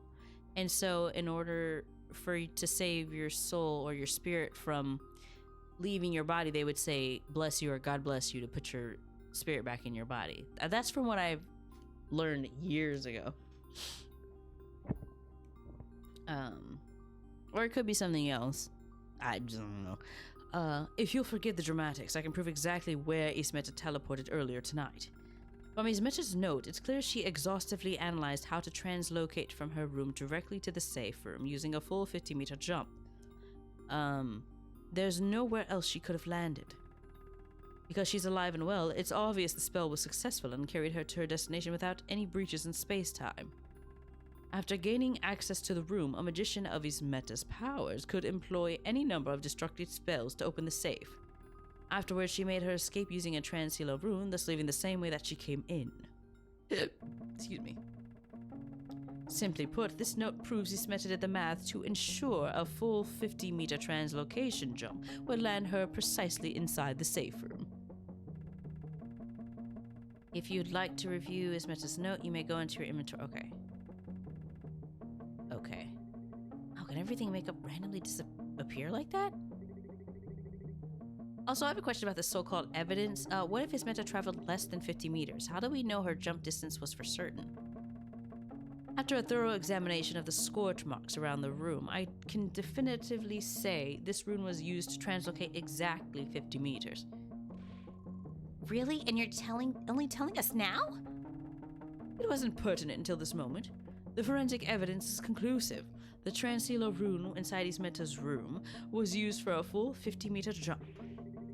Well, what about the incomplete scribble in the lower right-hand corner of this note? It looks like something got cut off. It's driveled. Mindless scribbles while she works out the math of how to translocate to the safe room. Danny proof. Trust me. What about... Oh, where'd she get the paper? Is that anything? This note is starting to feel like decisive evidence. I know Oberon's got us in a headlock, but you gotta find something wrong with this note or it's all over. I thought you were supposed to be encouraging. I'm just being honest. This paper sucks for us real bad. The scorch marks around the room seem pretty inarguable. I have to assume the spell was used for a jump that traveled exactly 50 meters. Danny proof. I made it up. Kabili? Is it Kabili? Kabili. We wait for your cross-examination. Don't get discouraged, Kabili. You can do it. Probably. Okay, alright. Is there a receipt on the back? That's what I'm saying. Like, where's the note? Train direction. I wish we could see what that was. So, you think it's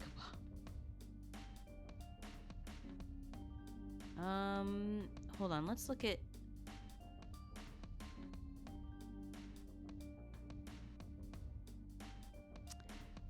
A 5th constellation level that still can use starting a 3rd constellation level. Okay, but she is a 5th constellation level mage.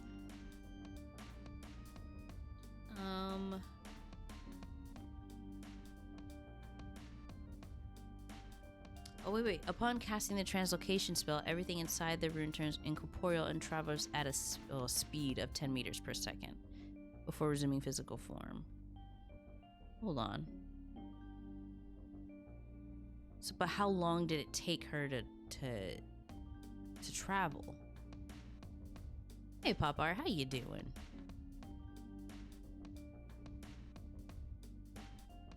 Oh, yeah.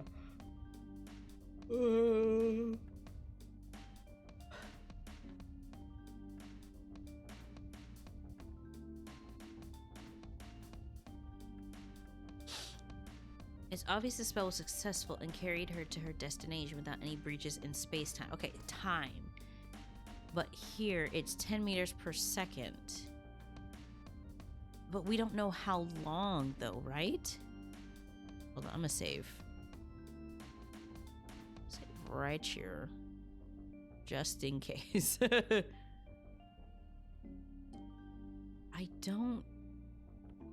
feel like this is...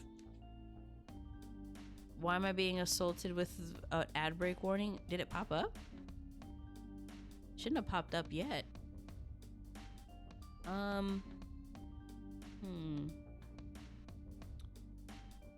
You know what? This is actually a good time to take a break. Let's take a quick 5-minute. I gotta get my water. My throat is kind of dry.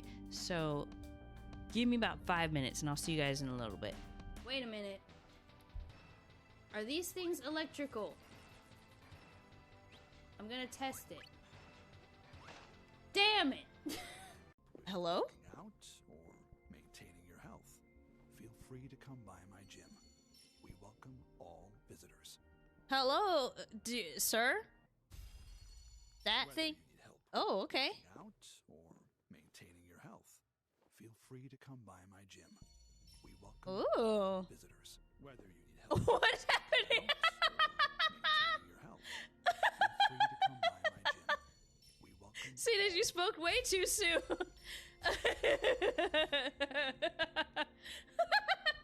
So, you know which levels I'm not looking forward to? The basement. You guys, I was supposed to get 100 coins. You're about to die. You are so about to die. It's fine. Oh, wait. Oh, hold on. I have to go this way. Yeah, it's fine. I got all the notes. It's fine. I know, but I don't want it to happen either way. Oh, you're right there. You're right there. Go up there! Oh! That's what you got Ah! there. God, son of a truck! I shouldn't have went in that little thing with the thing. Okay, here is, you're the one that I want from Greece. Don't you know that you're the one that I want? Who, honey? This is kind of monotone. What do you mean? Serious behind it, but I guess people Oh. can see, like, oh, okay. Oh, God! No! He got Thanos! How close am I? 18? That's easy. I'll use my double die, and I'll roll 2 10s. If you roll two I- 10s, I will Venmo you $20. Okay, that'll be easy. Easiest $20 I ever made in my life. Okay. Check it. 1 10. Okay, that's half. Get him! God dang! I got the power of Beyonce and anime on my side.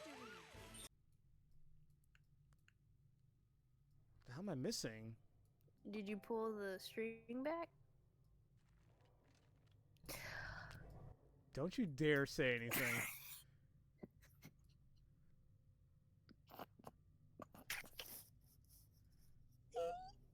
Do I look like a man who would ever use a crossbow? And I totally forgot crossbows need to be cocked, okay?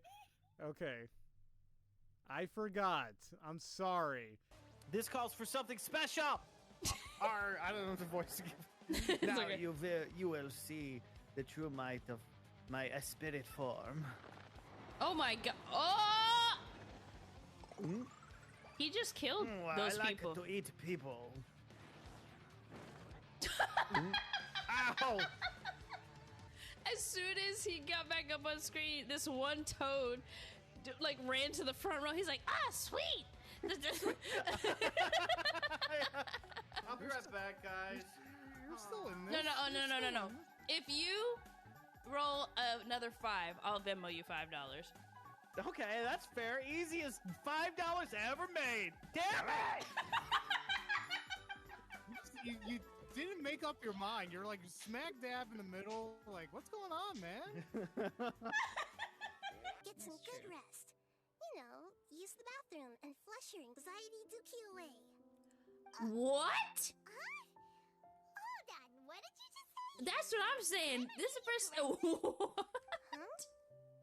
People always say they feel a sense of relief after they take a duk-duk. Duke That's why I Duke? suggested you could try that. Is that so strange? Ma'am. I think that's. They've gotten inside the train cars. Oh no, I'm sad about that.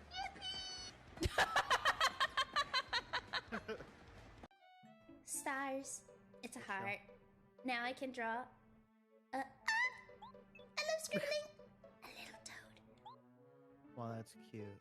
This Isn't is that supposed to be adorable? gossip. What kind? I can't tell this to Gossip Girl. Birds aren't real, trees aren't real. You okay, buddy? Yeah, I'm alive. That something Alright. is. I Good. heard your soul leave your body. Navia, new Dendro Archon confirmed. Oh, hi, Piper. Oh, The floor here isn't safe. gee,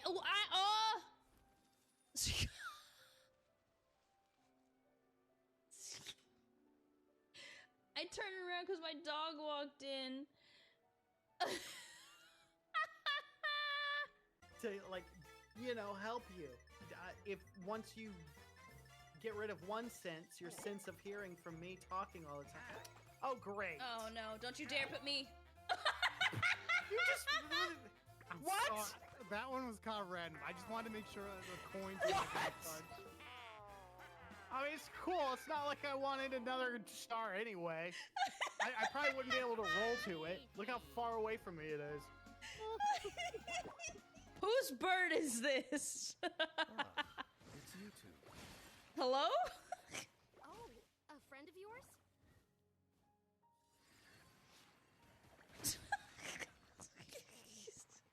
Well, I'll leave you all to it. I should head back to the village and check up on Did I just die? Yep. See you later. What is happening? Excuse me. Oh, yeah. Oh No, no, please. Now's my chance. no. Yes. I'm not gonna come look. on. I'm not looking. I'm closing my Instant eyes. karma. Let's go. My Bring stomach's it back hurting. around. There we go. That's what I like to see. Oh. Okay, cool. You just get the rest of my money. Just drain me. God, what a crappy date you were, Waluigi. We're never going out again. This is the worst game that's ever. Look how pitiful the numbers on my side is. The highest number somehow I'm still in third place. Idiot, Waluigi. God. I'm gonna throw up. Our numbers are so low. According to the data. Blah blah blah blah blah blah blah. Beep boop beep boop beep Beep beep boop bop. beep boop boop bop boop beep Oh, bop. not beep boop boop beep. No way. You really mean boop boop beep boop bop? That's impossible. I don't believe it. Nope, boopy boop boopy bop. Oh, but that's not so bad then. No, but you forgot the extra beep boop. Oh! Oh no, shoes and a buckaroo. What did you? I love this. This is so cool. Look at his face. He's like, ha! I will steal your soul. Oh, please. There we go.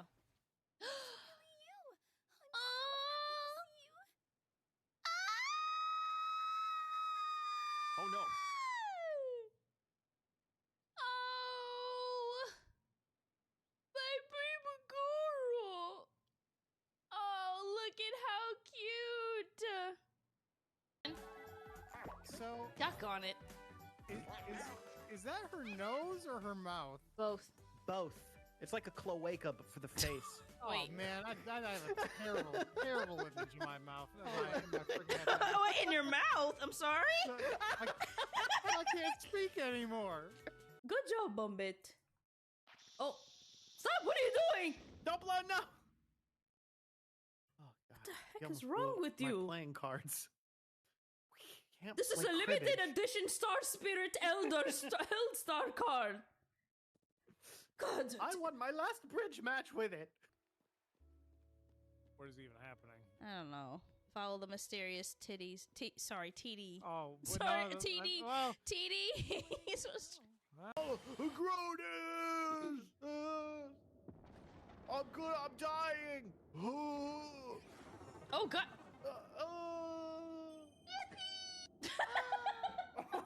Okay. That was the most perfect time yippee, and I ruined it. That was so nice. I know, right? It's so. Same thing? I got them from Bed Bath and Beyond. Oh, I love it. That place. No. Sorry. Bath and Body Works. Oh, I hated that place. We're back at the being enemies.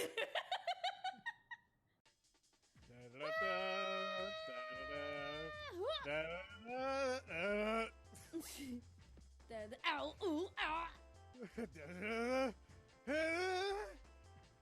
Okay, so you know how you guys... Oh, boy. So you guys know how I don't watch movies ever? Swear to God, if you say you haven't seen Indiana Jones, I'm ending this phone call. I have not seen any of the Indiana Jones movies. Alright, everybody say bye to Pharaoh. Danny, no. Are you seriously gonna...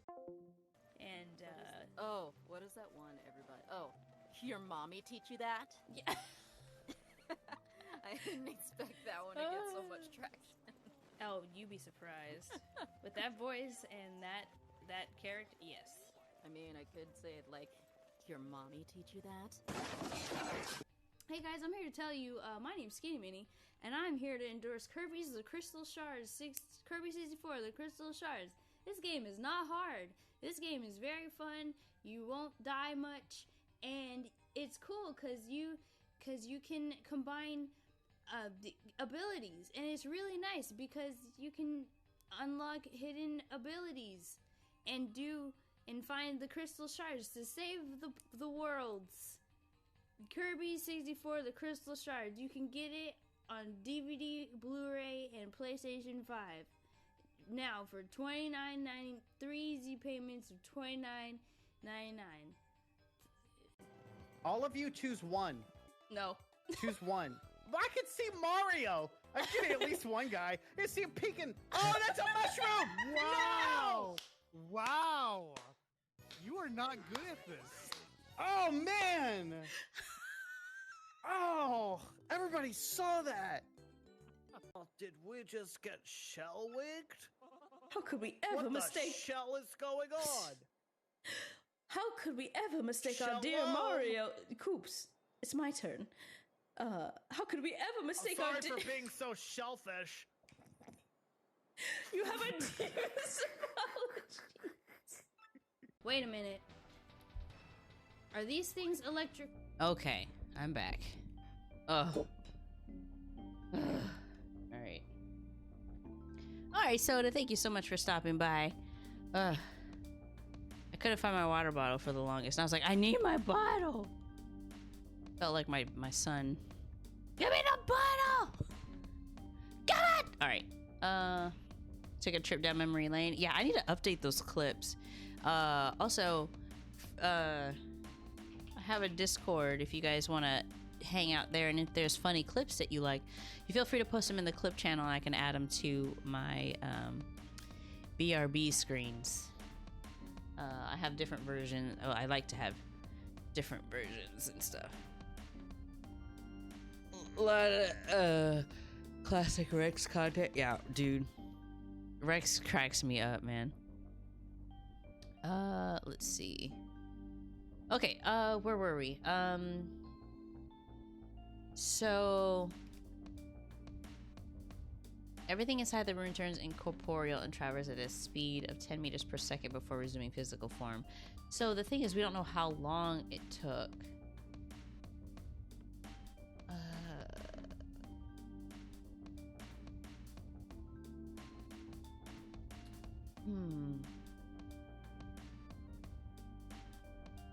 I want to say this, but I don't. So actually,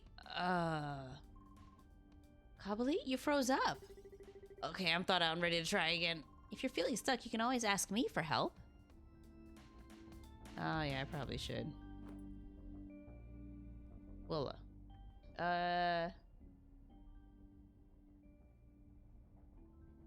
Ask for a hint. It's like Pharaoh's or straight man wrecks your wild card. Yes, absolutely. Oberon believes Ismeta's note unequivocally proves she translocated from her room directly to the safe room. But I sense Ismeta isn't satisfied with this answer. She's thinking about how the transcelo does not instantly teleport its caster. I say there's something else at work that proves Ismeta's leap did not land her. That's what I'm saying. Is it 50 meters in a stationary thing, or does it mean 50 meters on a moving thing like a train? See, that's what I was wondering. Because it doesn't tell us how long it took.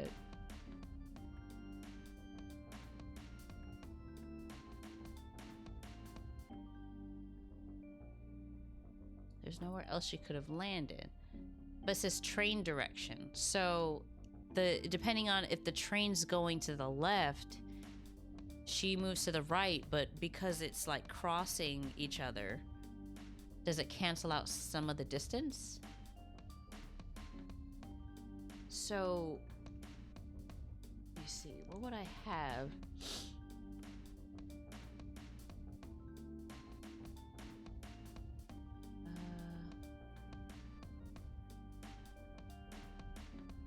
Because how fast is the train going? That's the question.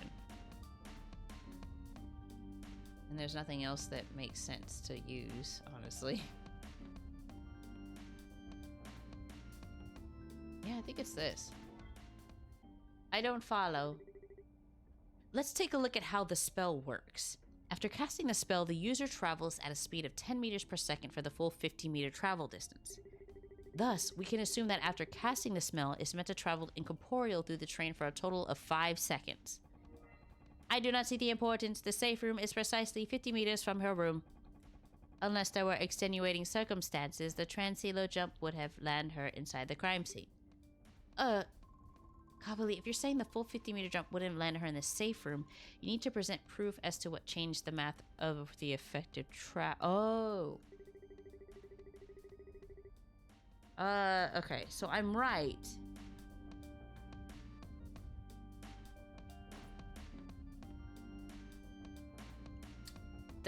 Here it is, yeah. Propelled by runestone wheels, the Quartz Wave Express travels at a blistering pace of 10 meters per second. Judging by this map, Oberon claims that Ismeta's 50-meter translocation jump would have landed her exactly in the safe room. I thought you were speaking to Ismeta's defense. Oberon would be absolutely correct in his assumption, but he forgot to account for one thing. The speed of the train. What? The transcelo spell doesn't teleport the user instantly. When one activates the transcelo rune, they travel at the speed of 10 meters per second until they arrive at their destination. Ugh, math, please no. Thanks to this shameless bit of self-promotion, we know the train moves at a speed of 10 meters per second. Talk about convenient. Reviewing the note, we know that Ismeta was jumping in the opposite direction that the train was moving in, effectively adding the train's speed to her jump distance. Importantly, given her smudged writing in the lower left corner, we can tell she was accounting for the train's speed, unlike a certain prosecutor I know. Gah. When combining all this, we can deduce that Ismeta's 50-meter translocation jump couldn't have landed her in the safe room. Then where would she have ended up? According to my calculations, the place she teleported herself was Willa's room. What? Willa's room? Is this true? Willa, back me up here. If you are with Ismeta, that proves her innocence. Willa? Sorry, Kabali. I can't say. What? Willa, are you serious? Ismeta, what about you? If I say anything at risk. I've already said too much. I don't believe this for a moment. Neither witness is confirming it, and Kabali doesn't have a shred of evidence to back up this absurd claim. But if you do the arithmetic for the translocation jump, I know you just graduated, but we're not in school, Kabali. Besides, Ismetha is a powerful witch beyond our reckoning. Who knows what she's capable of? Willa, please, can't you help? Sorry, Cobbly, you're on your own. Enough chatter. Oberon, finished with your testimony. I will do just that. This testimony has gone on long enough, and I'll finish up with a simple question. You claim Ismeta was with Willa in her room. If that's true, what's the proof Ismeta what's the proof Ismeta was inside Willa's room? If you don't have proof, then your theory falls apart. Simple as that. Well, Kabali, what do you have to say for yourself? Any chance you changed your mind about helping Willa? Cool, very cool stuff. Okay, all I need is one final piece of evidence. Alright, hold on, let's save. Boop. Alright. What's the proof that Ismeta was inside...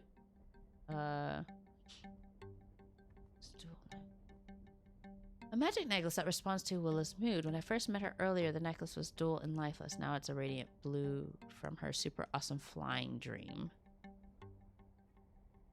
Jeez,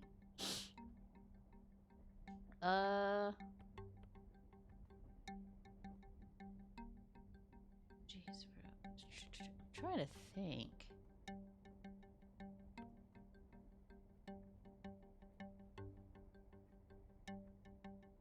Oh, the dining car tab, because she ordered one drink for herself, and then she went back and ordered 2 drinks. Well, technically 4. Dang, girl, you must got money to order like really expensive drinks on a train. I mean, dang, you see how expensive they are? I think it's this. Wait, that's not it. Let me try again. Oh, it's not? Oh.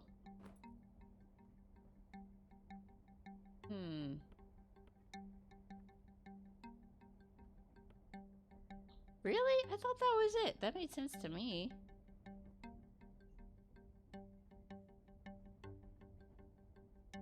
I guess not. Okay, well.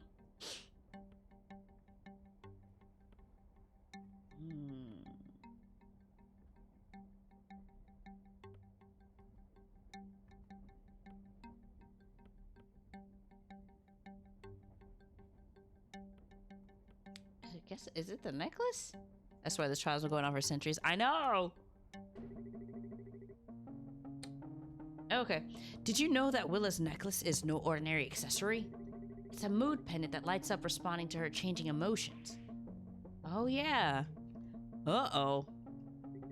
When I first met her in the dining car, the gem inside was a dull gray, indicative of a neutral mental state. But then when I met Willa during my investigation, I saw her necklace was radiant blue and filled with brilliant energy. She said the necklace was powered up from a pleasant dream, but now I believe it came from a different source. Which is to say, I feel bad speculating about Wilma and Ismeta's private lives. Cobbly? It's all right. Ismeta? Somehow I knew it'd end up like this. Well, what is the meaning of this? Adjudicator, may I make a statement? I was hoping to avoid this, but now I see there's no other way. You may proceed. This week, my whole world changed. Between getting the research position at the solarium and my father's passing, it felt like the ground was giving out below my feet. And in the midst of all this, I met the most charming woman. Oh, Egyptian's bright fuchsia? Mulla was assigned to assess Foley, and Foley and I, while the Magisterium reviewed the merit of my father's will. From the start, I knew it was improper to get involved with anyone from the Magisterium while they were reviewing my father's estate. Even so, talking to her made me feel grounded, relaxed, happy. Oh, she didn't steal anything, she's gay? Yeah, what's the problem? We weren't planning to do any... It's because she's with the magistrate, that's why. But I get it, but it's okay. We weren't planning to do anything, but then we ran into each other at the dining car. We got to talking, had a few drinks, well, at least a few. We stayed in that corner booth until last call and thought, why not meet up later this evening? No expectations, just keeping things casual. To try and be discreet, I decided to teleport into Willa's room directly so no one would notice. We both knew the risks, but mutually decided to go through with it. So we left the bar, headed in different directions, and Willa even shouted "good night" for the whole train to hear. Once I got to my room, I double-checked my math on a scrap of paper and drew a transilo room on the floor. After studying my nerves, I cast the spell and successfully teleported myself straight into Willa's room. Willa was elated to see me, and I felt pretty proud of myself for managing the transilo jump on the moving train. So once we were together, You get the idea. Afterwards, I was too tired to teleport back like I had initially planned. As I was getting ready to leave, Oberon knocked on Willa's door, insisting she help him investigate the robbery. She hid me from view, telling Oberon she needed a minute to freshen up. After he left, I tried sneaking back to my room, but I wasn't quiet enough. Oberon caught me further down the hallway, thinking I had done this senseless crime. Oberon must have found my note when he searched my room. I'm sorry for withholding the truth. I didn't want to expose Willa for breaking magisterium law, especially after she'd been so kind to me. Smeta. That's what happened. I apologize for not telling anyone sooner. Oh, it's not because she's gay. It's because she... it's because she broke the rules about the magistrate, because she's fraternizing while they're trying to read her father's will. That's quite the development. I can't believe this. You think I'd buy her only revealing this now?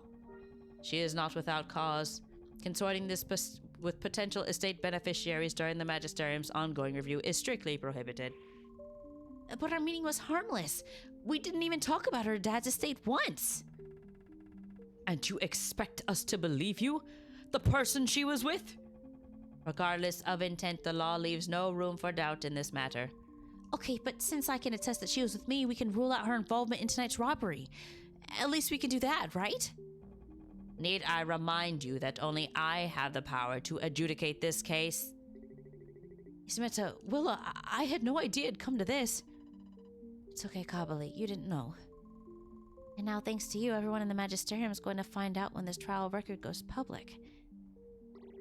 Oh no, Willa... Our feelings aside, it is Magisterium's policy to report the truth of all things, no matter the consequences. Sir Khan's singular eye takes on a uncharacteristically somber look. Sir Khan, you okay? Sir Khan refocuses, resuming their steely gaze. Putting this matter aside, our trial is not yet concluded. Because if Ismeta isn't responsible for tonight's robbery, who is? I mean, if he's the only suspect, we haven't introduced anybody else yet. Why is everyone looking at me? You've got to be joking. You think he did it? I propose a brief recess before we resume our trial. I hope for all our sakes we discover the truth before we arrive in the capital. Looks like everyone's split up to catch their breath. Except for Oberon, who's giving Foley quite the pep talk. Before the trial picks back up, maybe I should talk to someone. I could check in to see how they're doing. Maybe learn a little more about them.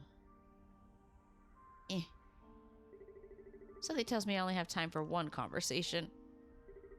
I think I'll... I don't know. I have to go. But I don't know how long this game is. Hold on, let me look it up really quick. How long? Oops.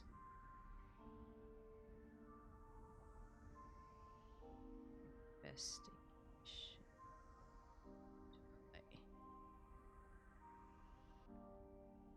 Oh, this is approximately 1 hour to complete. Okay, then we can keep going.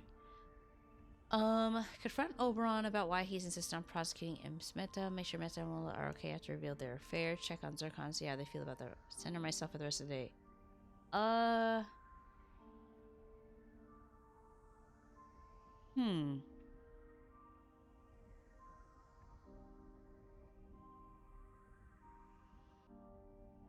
kind of want to confront Oberon because he's so insistent.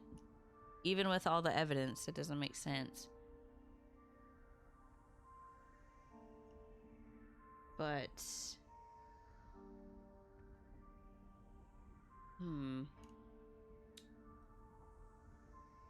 I think they'll be okay. Well, let's talk to them. I think it's be okay. You approach Ismeta and Willa, who sit across from each other, swirling mugs of tea. There he is. And to think you began this trial wanting to jump out of a window. Although I'd be lying if I didn't say that sounded appealing right now. Wait, he wanted to do what? Actually, I was coming over to... see how we're doing? Oh, Cubby, that is so sweet! If I'm being honest, I just feel like I just defoliated in front of the whole room. To think we'd said we'd keep this casual, no drama. I should have known. Drama's my whole thing. Well, Ismeta, I'm sorry for my part in all this. Exposing you like this was not my intention. Not her defoliating. I know. This isn't your fault, Cobbly. What she said. Us meeting up tonight was our choice. I just worry about you, Willa. You're the one who'll have to face the consequences. The Magisterium is exacting in all things. Maybe they'll go easy on you, Willa. They're always talking about giving everyone a fair shake. Oh, you sweet summer sapling. They're going to run me through the ringer. Even if I get to keep my job, it's going to be non-stop seminars, workplace training, mindfulness retreats. Oh no, Willa, I can't help but worry. Did I make everything worse? Hey, don't you get all sad on me. I don't care about Magisterium's annoying rules or interfering with inherent audits. It's a bad rule and they're stupid for enforcing it. It's my nature to grow wild and free. They can try to stick me on a trellis, but they can't change who I am. To think I came over to encourage you. I gotta say, I love seeing Willa up on her high horse. There's room for more people up here. It's a big horse. Count me in. Adjudicator, a brief recess would have ended 5 minutes ago. Apologies, I was recollecting pleasant, less eventful journeys. You and Willa say goodbye to Ismeta, returning to your desks. Thanks for coming over to talk, Cobbly. I appreciate it, our little heart-to-heart would. It's the least I can do. As a token of my appreciation, Sproing. Oh. Aw, Willa. Shh, Circle's about to start proceedings. You got a flower. I call this court back to order. After questioning Ismeta, I'd like to continue calling Foley to the stand. I can't believe this. You make a couple of good business decisions and suddenly everyone thinks you're hiding something? Don't worry, you won't have to testify for long until we get back to questioning Ismeta on her so-called story. Wow, he's really got it out for her. Foley, please begin your testimony. Listen up, and I'll tell you why ya boy's innocent. Oh, God. Ugh, why isn't Pharaoh here? He needs to do this voice. I can't. I can't. Ugh. Alright, Foley's motivation. I loved my father. I'd never besmirch his name by brazenly stealing what he generously left for my sister and I. Why would I pinch that bauble now, anyhow? Financially and professionally, and especially financially, I'm killing it. My business is all blue skies and green lines. Speaking of, I actually have some new and exciting business prospects still looking for up-and-coming investors. Hit me up after and let's make some real magic. Stranger danger! A sound defense. As you can see, Foley has no motive to commit the crime, ergo he must be innocent. Shut up! You think you're freaking Edgeworth? You think you're Miles Edge? Shut up! How dare you use ergo? I'm a ergo D's nuts all over your face. I'm just kidding. Sorry, that was inappropriate. Just like you're right about Ismeta, try and ergo that. Yeah, you tell him, Willa. If the defense is so confident, why don't you proceed with questioning? Oh, thanks for that, Willa. You'll be fine. Just keep the contradiction and presenting the evidence that proves the statement is a lie. Where is it? He said, I'm killing it. No, you're not, because... Oh. because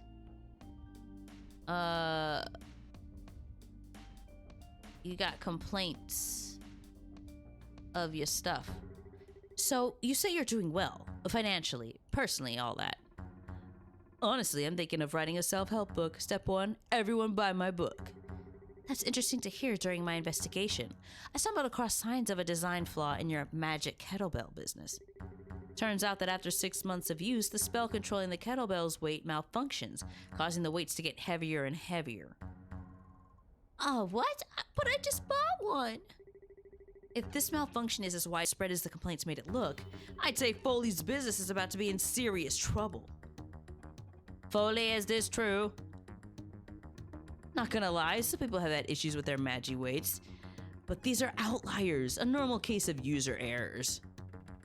If you search thoroughly through his correspondence, you'll find that Foley has already shipped replacements and refunds to the aggrieved parties. I see. No less. It's less dire than Kabil theorized. Seriously? Oberon's throwing Foley a lifeline like that? Don't act surprised. Oberon's always trying to get a guilty verdict, no matter the cost. Makes me wonder if a political system that rewards certain judicial outcomes is prone to chronic abuse.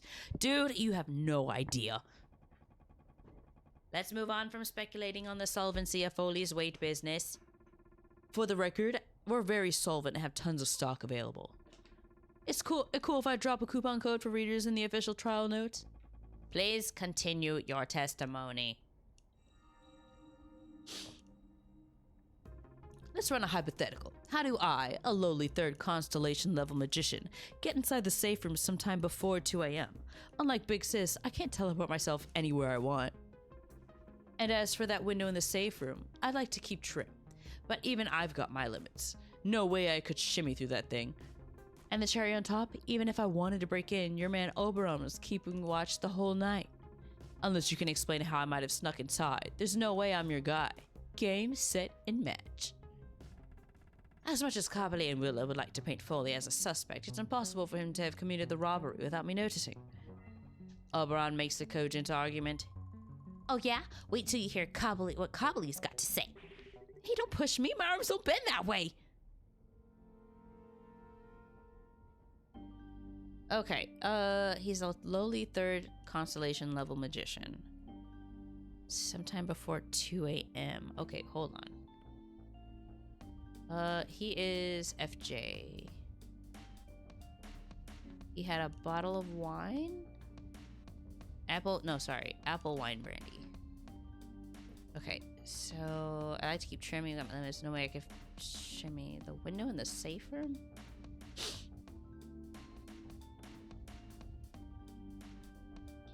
Oh, you know, he's got that scarf thing.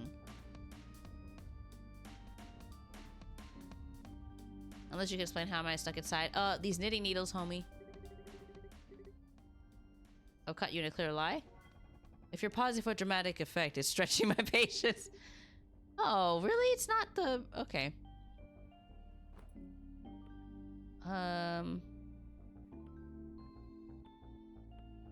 Let's see. Mages can do a weakened version of spell a few millimeters away. I feel like him saying 2 a.m. is like the important part. So, but the only thing with times on it is this. Apple wine brandy at 9:01. Wait a minute. You got honey fruit jack. Hey, Will. I'm not sure if I said hi to you. I'm so sorry.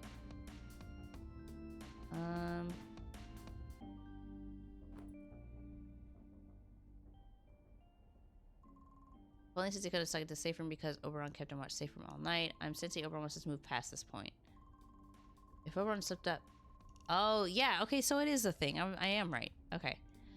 So, hey, Sailor. I am doing well. Oh, here it is. He wasn't watching you because he was getting a drink at 1:17 a.m. Foley claims Oberon was watching the door all night, that he never once took a single break. Repeating Foley's words in a suspicious tone of voice isn't helping your case as much as you think. I keep thinking that Willa is a Christmas tree. Oberon's quick to change the subject because he and I both know Oberon wasn't at his post the whole time. Oh, was he sneaking off to see someone too? If you take a look at the dining car's bar tab, we can see clearly a purchase was made precisely at 1:17 a.m. by someone with the initials Bob. Is this a relevant detail? I'd think considering Bob are the initials of an individual named Bartholomew Oberon Bazaar. Yeah. Oberon, or should I say Bartholomew, is this true? I thought there'd be no harm in stepping away for a moment. After all, I was stationed there for several hours. And plenty of people go by their middle name. Oberon, Bartholomew, whatever you prefer to be called, dereliction of duty is a serious matter. Oh, sorry, that's not. And for all the things a honeyed jackfruit bliss? For the record, my infraction is of a significantly lesser magnitude than Willa's. Chandler, what?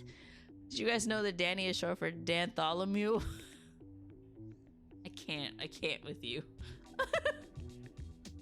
Oh, sure, at least I didn't fail to protect valuable goods, Bart. Don't call me that. This is not the arena to discuss your respective transgressions. I've yet to hear how my absence matters. How do we know this has any bearing on the case? You didn't cover the theft until 2 a.m. What if this crime was perpetrated at 1:17 a.m. when you weren't at your post? That would be a relevant detail if it were not for the fact that Foley couldn't break into that room even if I've gone the whole night. If that is so, then I invite Foley to continue his testimony. Wait, really? You're just gonna let him continue after that? Unless I am missing an update to my arcane lattice work, I believe I am still the sole adjudicator of this trial. You have to say that. Get that sassy, Zircon. We will revisit how Oberon abandoned his post at a later date. I'd expect nothing less. Wow, I didn't think I'd seen Oberon so demoralized before. As for now, let's hear more of Foley's testimony. That's what I like to hear. Let's put this case and ourselves to bed. Chandler is short for DeChandler. So Oberon stepped away for a few minutes. Big whoop. That doesn't change a thing. I was asleep in my room when this crime happened. Even if I wanted to embarrass myself trying to get inside the locked safe room, how could I do it? An upstanding master of commerce like myself doesn't have the right tools to break into anything. And unless you've forgotten, I'm too low a constellation level for a proper transilo jump. I don't even have an arcane juice to jump the piddling 1 meter necessary to phase through that door. You're pushing a narrative about me that's wrong, insulting that, and I'm not ashamed to say, hurtful. Now let's be done with this so we can catch the real perpetrator. As you can see, Adjudicator Foley had nothing to do with this. There's no evidence tying him to safe room, and he's without a means to gain entry. These are valid points. Unless Kabili and Willa find something that ties Foley to this crime scene, I see no reason to continue interviewing him. What? But we just established he had a clear and free time to break in. Hey, no spiraling. There must be something connecting Foley to the crime. Here's hoping I can find the evidence. Kabili, begin the cross-examination. Okay. So, okay. I feel like... How could I do it? He has the right tools. You have a scarf. When searching Foley's room, I found this latest knitting project. The scarf was a mess, but more crucially, let's take a look at the knitting needles. You take that back about my scarf. The metal on this needle is bent and pockmarked like it had been improperly used. Kabili, where are you going with this? I bet if we test this knitting needle in the safe room door, I'm sure the damage will be consistent with the needle used to pick the lock. Foley, do you care to explain this? Your Honor, Kabili is twisting Foley's knitting inexperience to try and place him at the scene of the crime. Foley, how long has the needle been broken like that? Since, days ago. Weeks, actually. Oh, come on, Oberon. You expect us to believe this guy's been knitting with a broken needle this whole time? Look at this scarf. No way is anyone this bad without cause. Good cause. Unfortunately, I am not equipped with knowledge of amateur knitting. Oh, sorry, I'm scrolling and it's doing that. How about I continue my testimony? I'll spin a yarn that'll make it clear I didn't do it. You hear that wordplay? He's definitely getting worked up. Keep on it. Okay. So maybe my knitting needles are scuffed. That doesn't prove I used them to get into that safe room, okay? And also, that safe is a Makomi Mosler. Makomi Mosler? Mosler? Makomi Mosler? Is it a pun? I don't know if these are puns. From the era of the Baron Lords. A Mosler's access codes change every hour, and their tumblers are made of glass rock to prevent arcane tampering. There's no way that I could have gotten access codes off Oberon. He's a nice guy, but he's not that nice. The nail in the coffin? That safe's made of hot, nigh indestructible carbonite. Cabacanite. Cabacanite?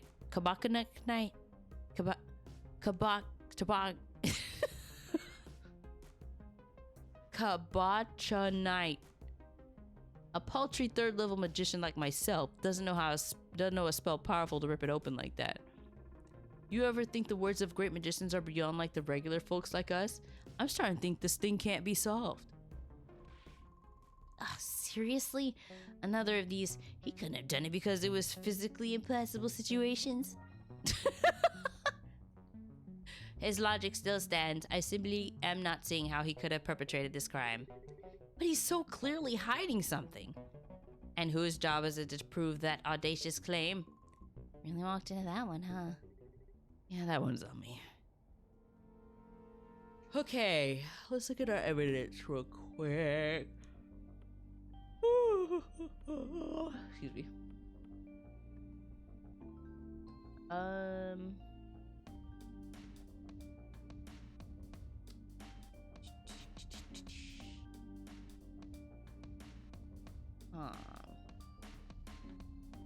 Didn't he say he used something?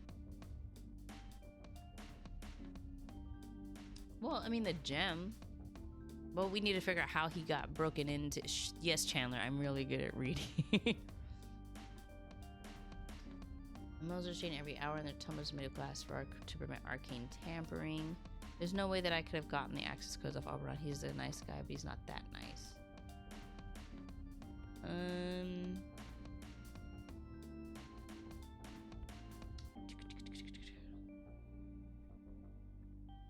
We got... Just trying to think. In the coffin, that safe's made of 9 indestructible carbonite. A paltry third just doesn't know a spell power enough to rip it open like that. Oh, wait a minute. All organic and inorganic matter in the circle will teleport along with the caster to make sure everything inside the rune turns incorporeal. So I think he probably... Let me see. Foley, you make a fascinating claim here, and... Oh, that's wrong. Okay. I thought I was on the right... I think I'm on the right track. Well, he says the safe's made of a durable material, can't perform a spell power enough to break it. While Foley may not know the 7th level fire spell, I can feel him shaking his fur when he's talking about this. He does know a spell capable of cracking that safe wide open. Return. Okay. Let's see.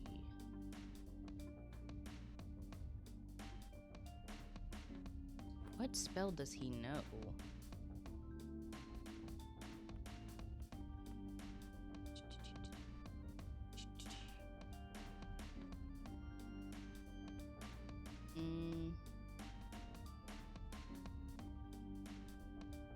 Oh, the weight. Is it the weight? Nope. That's wrong.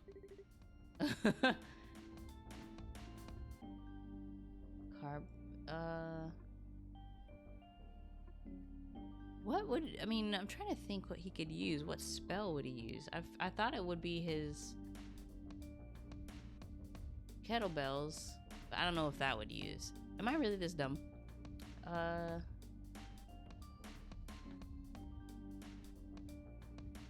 weakened version of the spell.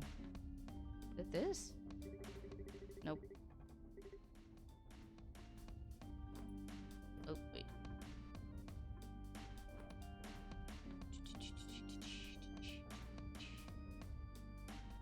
He doesn't know a spell powerful enough.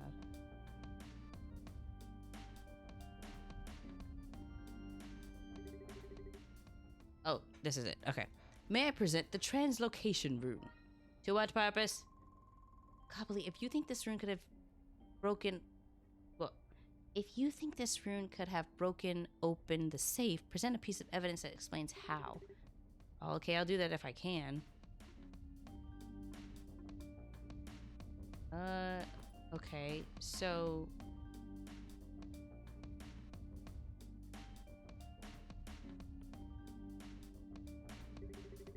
No, that's what I just did earlier. Am I dumb? Am I doing this right? Hold on. There it is. Okay, it was the second one. Something interesting. A perfect circular arc has been cut out of the safe. Always with an overwrought intro. The only thing that could have made such an incision was the transilo room. I don't follow. How could a translocation spell open the safe? What if a corner of the transilo rune was placed directly below the safe? The transilo rune teleports not only living creatures, but any and all materials standing within the rune's area. Where are you going with this? If you place the rune directly below the safe, you'd be able to teleport the walls of the safe away, effectively splitting the safe in two. Oh, really? You could do that? Even though Foley's a third-level magician who's only capable of teleporting something a couple of millimeters, that's all he needs to do to break the safe wide open. Ugh! And what about the Pyrosantha plant? I mean, lettuce! If we review the dining car's accounts, I bet we find a receipt for a BLT with Foley's name on it. Time to face facts, Foley. Time to face facts. Foley has knowledge of the spell, access to the room, and motive to steal the gem. You... Adjudicator Zircon, this is all conjecture. Be that as it may, it's starting to sound increasingly plausible. You know, I just remembered something that may end this whole charade. Seriously, you're doing this again? Zircon, get him out of here. When I stepped away for a drink, I was indeed briefly derelict to my duty of watching the door. But after receiving my drink, a process which only took 2 minutes, I sat in a chair and giving me an unobstructed view of the safe room door. Though it is possible Foley could have broken into the room while I had my back turned, it's inconceivable that he would have had enough time to do all this subterfuge and then sneak out the door without my notice. Yeah, but what if he was real sneaky? I will not tolerate baseless supposition in this court. Where's the shot? In light of Oberon's update, how about I put the finishing touches on with my testimony? In plain terms, I can spell out how I couldn't have done this crime easy street. Let's put an end to this waste of our time once and for all. I look forward to hearing what you have to say. That makes one of us, am I right, Cobbly? Is Zircon glaring at me? Alright. So let's go along with your deluded theory that somehow I did this. I steal the gem, but then how do I escape without being seen? And I keep reminding everyone, I don't have superpowered magic. Unlike Isameta, the incredible, I just can't teleport back to my room. There's no roof access and no possibility of escaping through the window. I'm stuck in that room. Hypothetically speaking, of course. The only logical explanation is that I didn't escape that room because I'm not the one who stole it. You're asking the wrong questions. I'm not your guy. Someone else must have done this. Maybe someone in this very room. Seriously, that's not a testimony. It's more circular logic. If Foley had no plausible egress from the room, Cobbly's theory of him committing the crime cannot stand. Cobbly, I sense Foley's close to cracking. Just one more contradiction and you'll snap him like a breadstick. Breadsticks. Cobbly, begin the cross-examination. Okay. How did he get out without being seen? Oh, he used the stolen power gem. Because he just teleported. He's guilty in this oh, come on.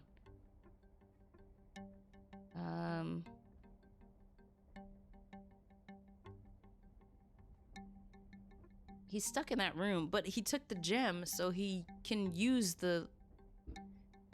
Ugh.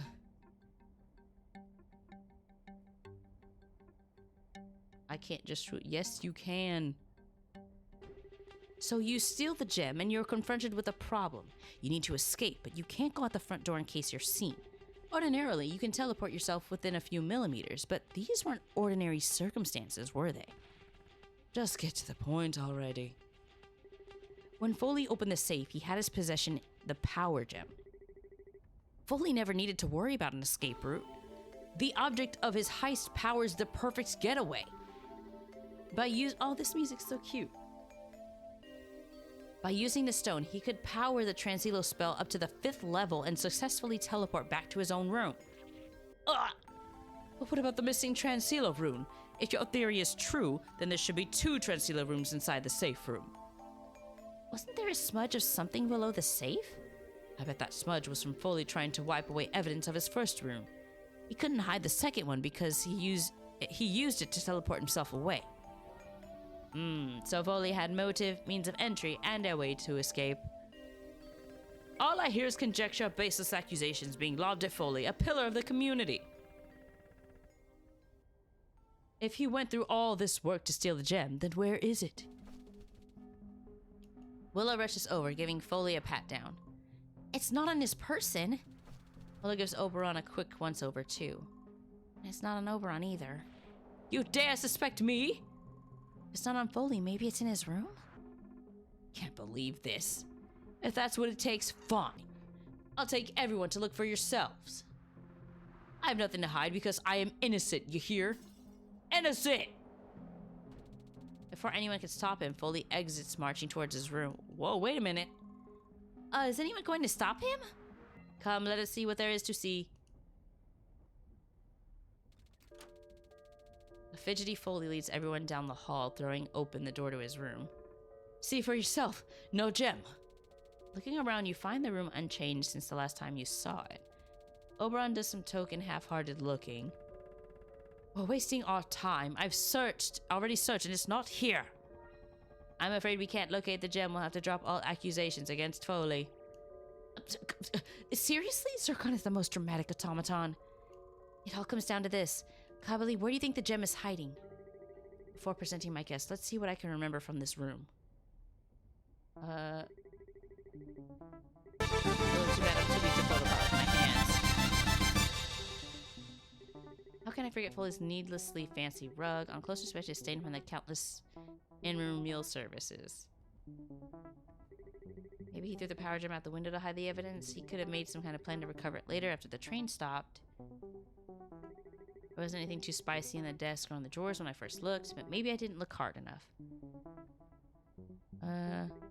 He's got a standard room, a magic-powered clock. Pretty sure I made some joke about how I was running too fast and I wanted to get home. Very on brand for me, turning soul-crushing anxiety into lame-o jokes. And then Foley has an entire wardrobe's worth of expensive clothing. Maybe he hid the stone somewhere inside here? Okay. I think it's in this clock. Well, we're gonna save just in case.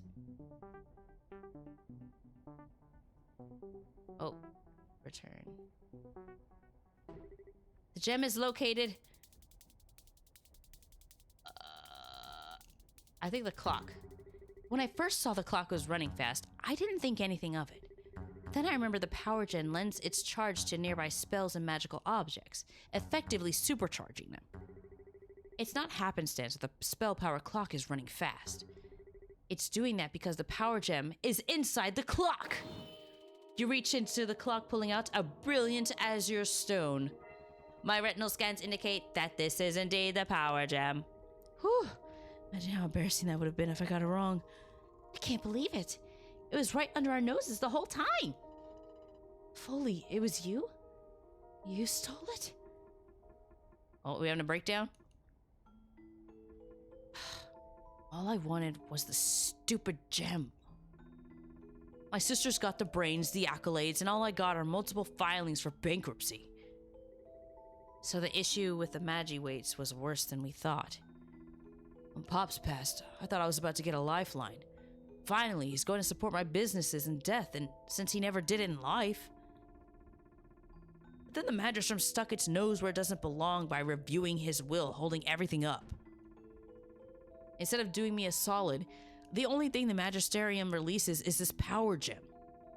And my pops, he had the gall to stipulate I had to share it with his meta. Fully, I had no idea you were in trouble. You think I want your sympathy? I don't need you or your pity. The only thing I need is, before anyone can move, Foley grabs the power gem out of your hands. Everyone stay back! Foley flips over the rug, revealing a Transsealer rune drawn on the flip side. Look out, that rune's ready to pop! Ugh, don't magic me, don't magic me! Foley, let's be reasonable. I tried that. This is all I've got left. Do not do this, citizen. Whatever, you floating eyeball automata. I don't have time to do what you say, what anyone says. Foley, please, we can still fix this. What's to fix? Everyone got exactly what they wanted. The Magisterium solved their case. You get to stay the perfect daughter. And I get my prize. See you never, chumps. Oh! Foley teleports away in a burst of light. For a moment, no one says anything. Then, everyone speaks all out at once. Branch and finger check everyone in one piece? He got away. Quick, someone go after him. By the time I get my wand, he'd be long gone. The culprit escapes. A most regrettable conclusion. Can't believe it. The papers are going to have a field day with us. Of course, that's what he's thinking about. Ismeta, when we arrive in the capital, we'll need an official statement about what transpired here.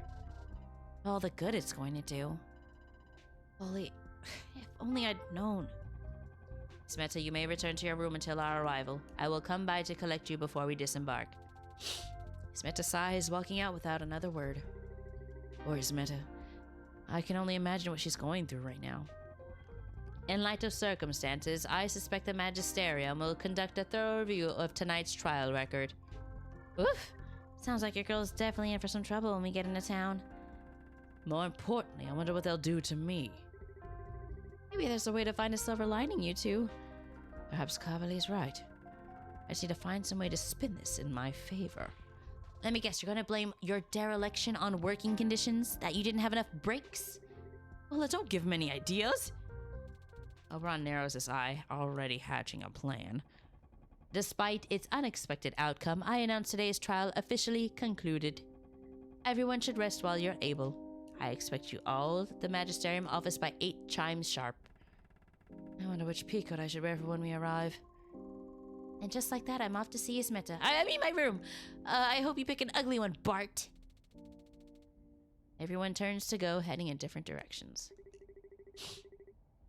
Tori, guys, I think he did it. Looks like everyone's splitting up for the night. Or is it morning? If I hurry, maybe I can talk with someone one-on-one before I turn in. Considering how late the trial went, it tells me I only have time for one person. I think I'll talk to... Oberon. Head over to Oberon, who sits by the bar area. Come to gloat, have you? I was just getting a nightcap. Great minds think alike. You think yourself close to my genius. How's that honeyed jackfruit bliss? I wonder how big of a setback today's proceedings have created. I'm not apologizing, Oberon. I had to find the truth. To what end?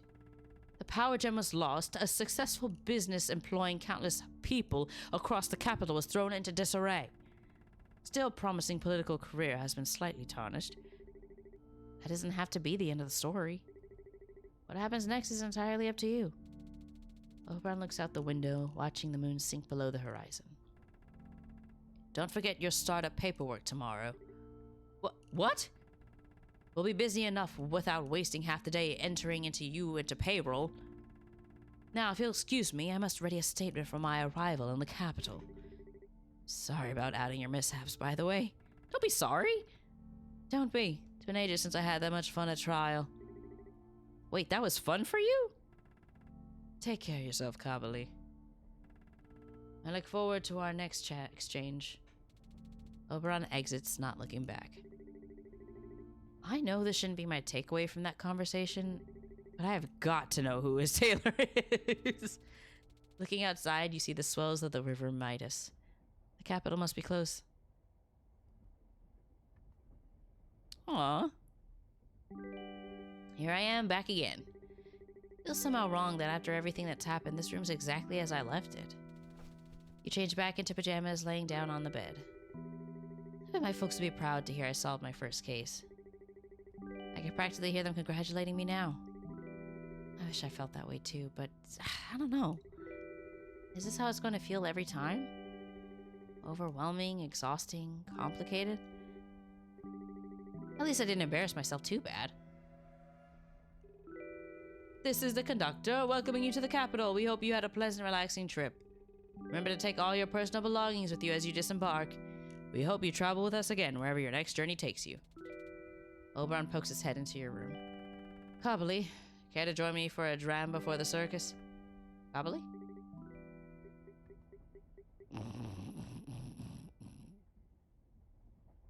Guys, I think he's asleep. Well, that is really cute. Aw, Ian, that was great. I liked it a lot. Great job, Oakley Billions, Claire Weber, Mithridate. Thank you guys so much. This is such a cute little game. Very Ace Attorney-esque. Interesting they didn't have pressing in it, which I get, because I mean the trial it would have been on too long, but this is really cute. Very short. If you read through it, it's kind of longer, but I think this is a nice little play. I would highly suggest you guys check it out. I would love to see a whole like game of this. I mean, even though it's not like, obviously it's not Ace Attorney, but I really do like the feel of it. I do like, it does feel like an Ace Attorney game. The characters are cute. I think the puzzles aren't too hard. I just am a little,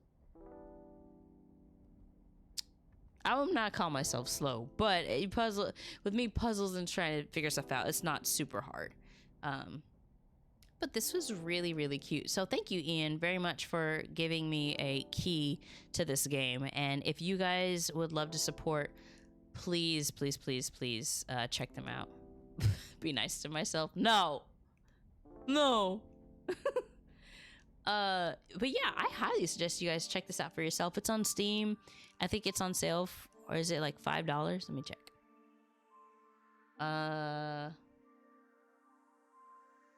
It is, yeah, it's $5. So, dude, if you want to treat yourself to something really cute, check it out. It's really, really nice. I love the art. It's really cool.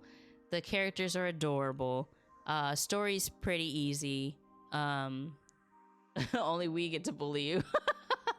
Thank you, chat. Thank you for bullying me. Keeps me in check. But once again, thank you guys so much for watching. That'll do it for this stream. And yeah, tune in.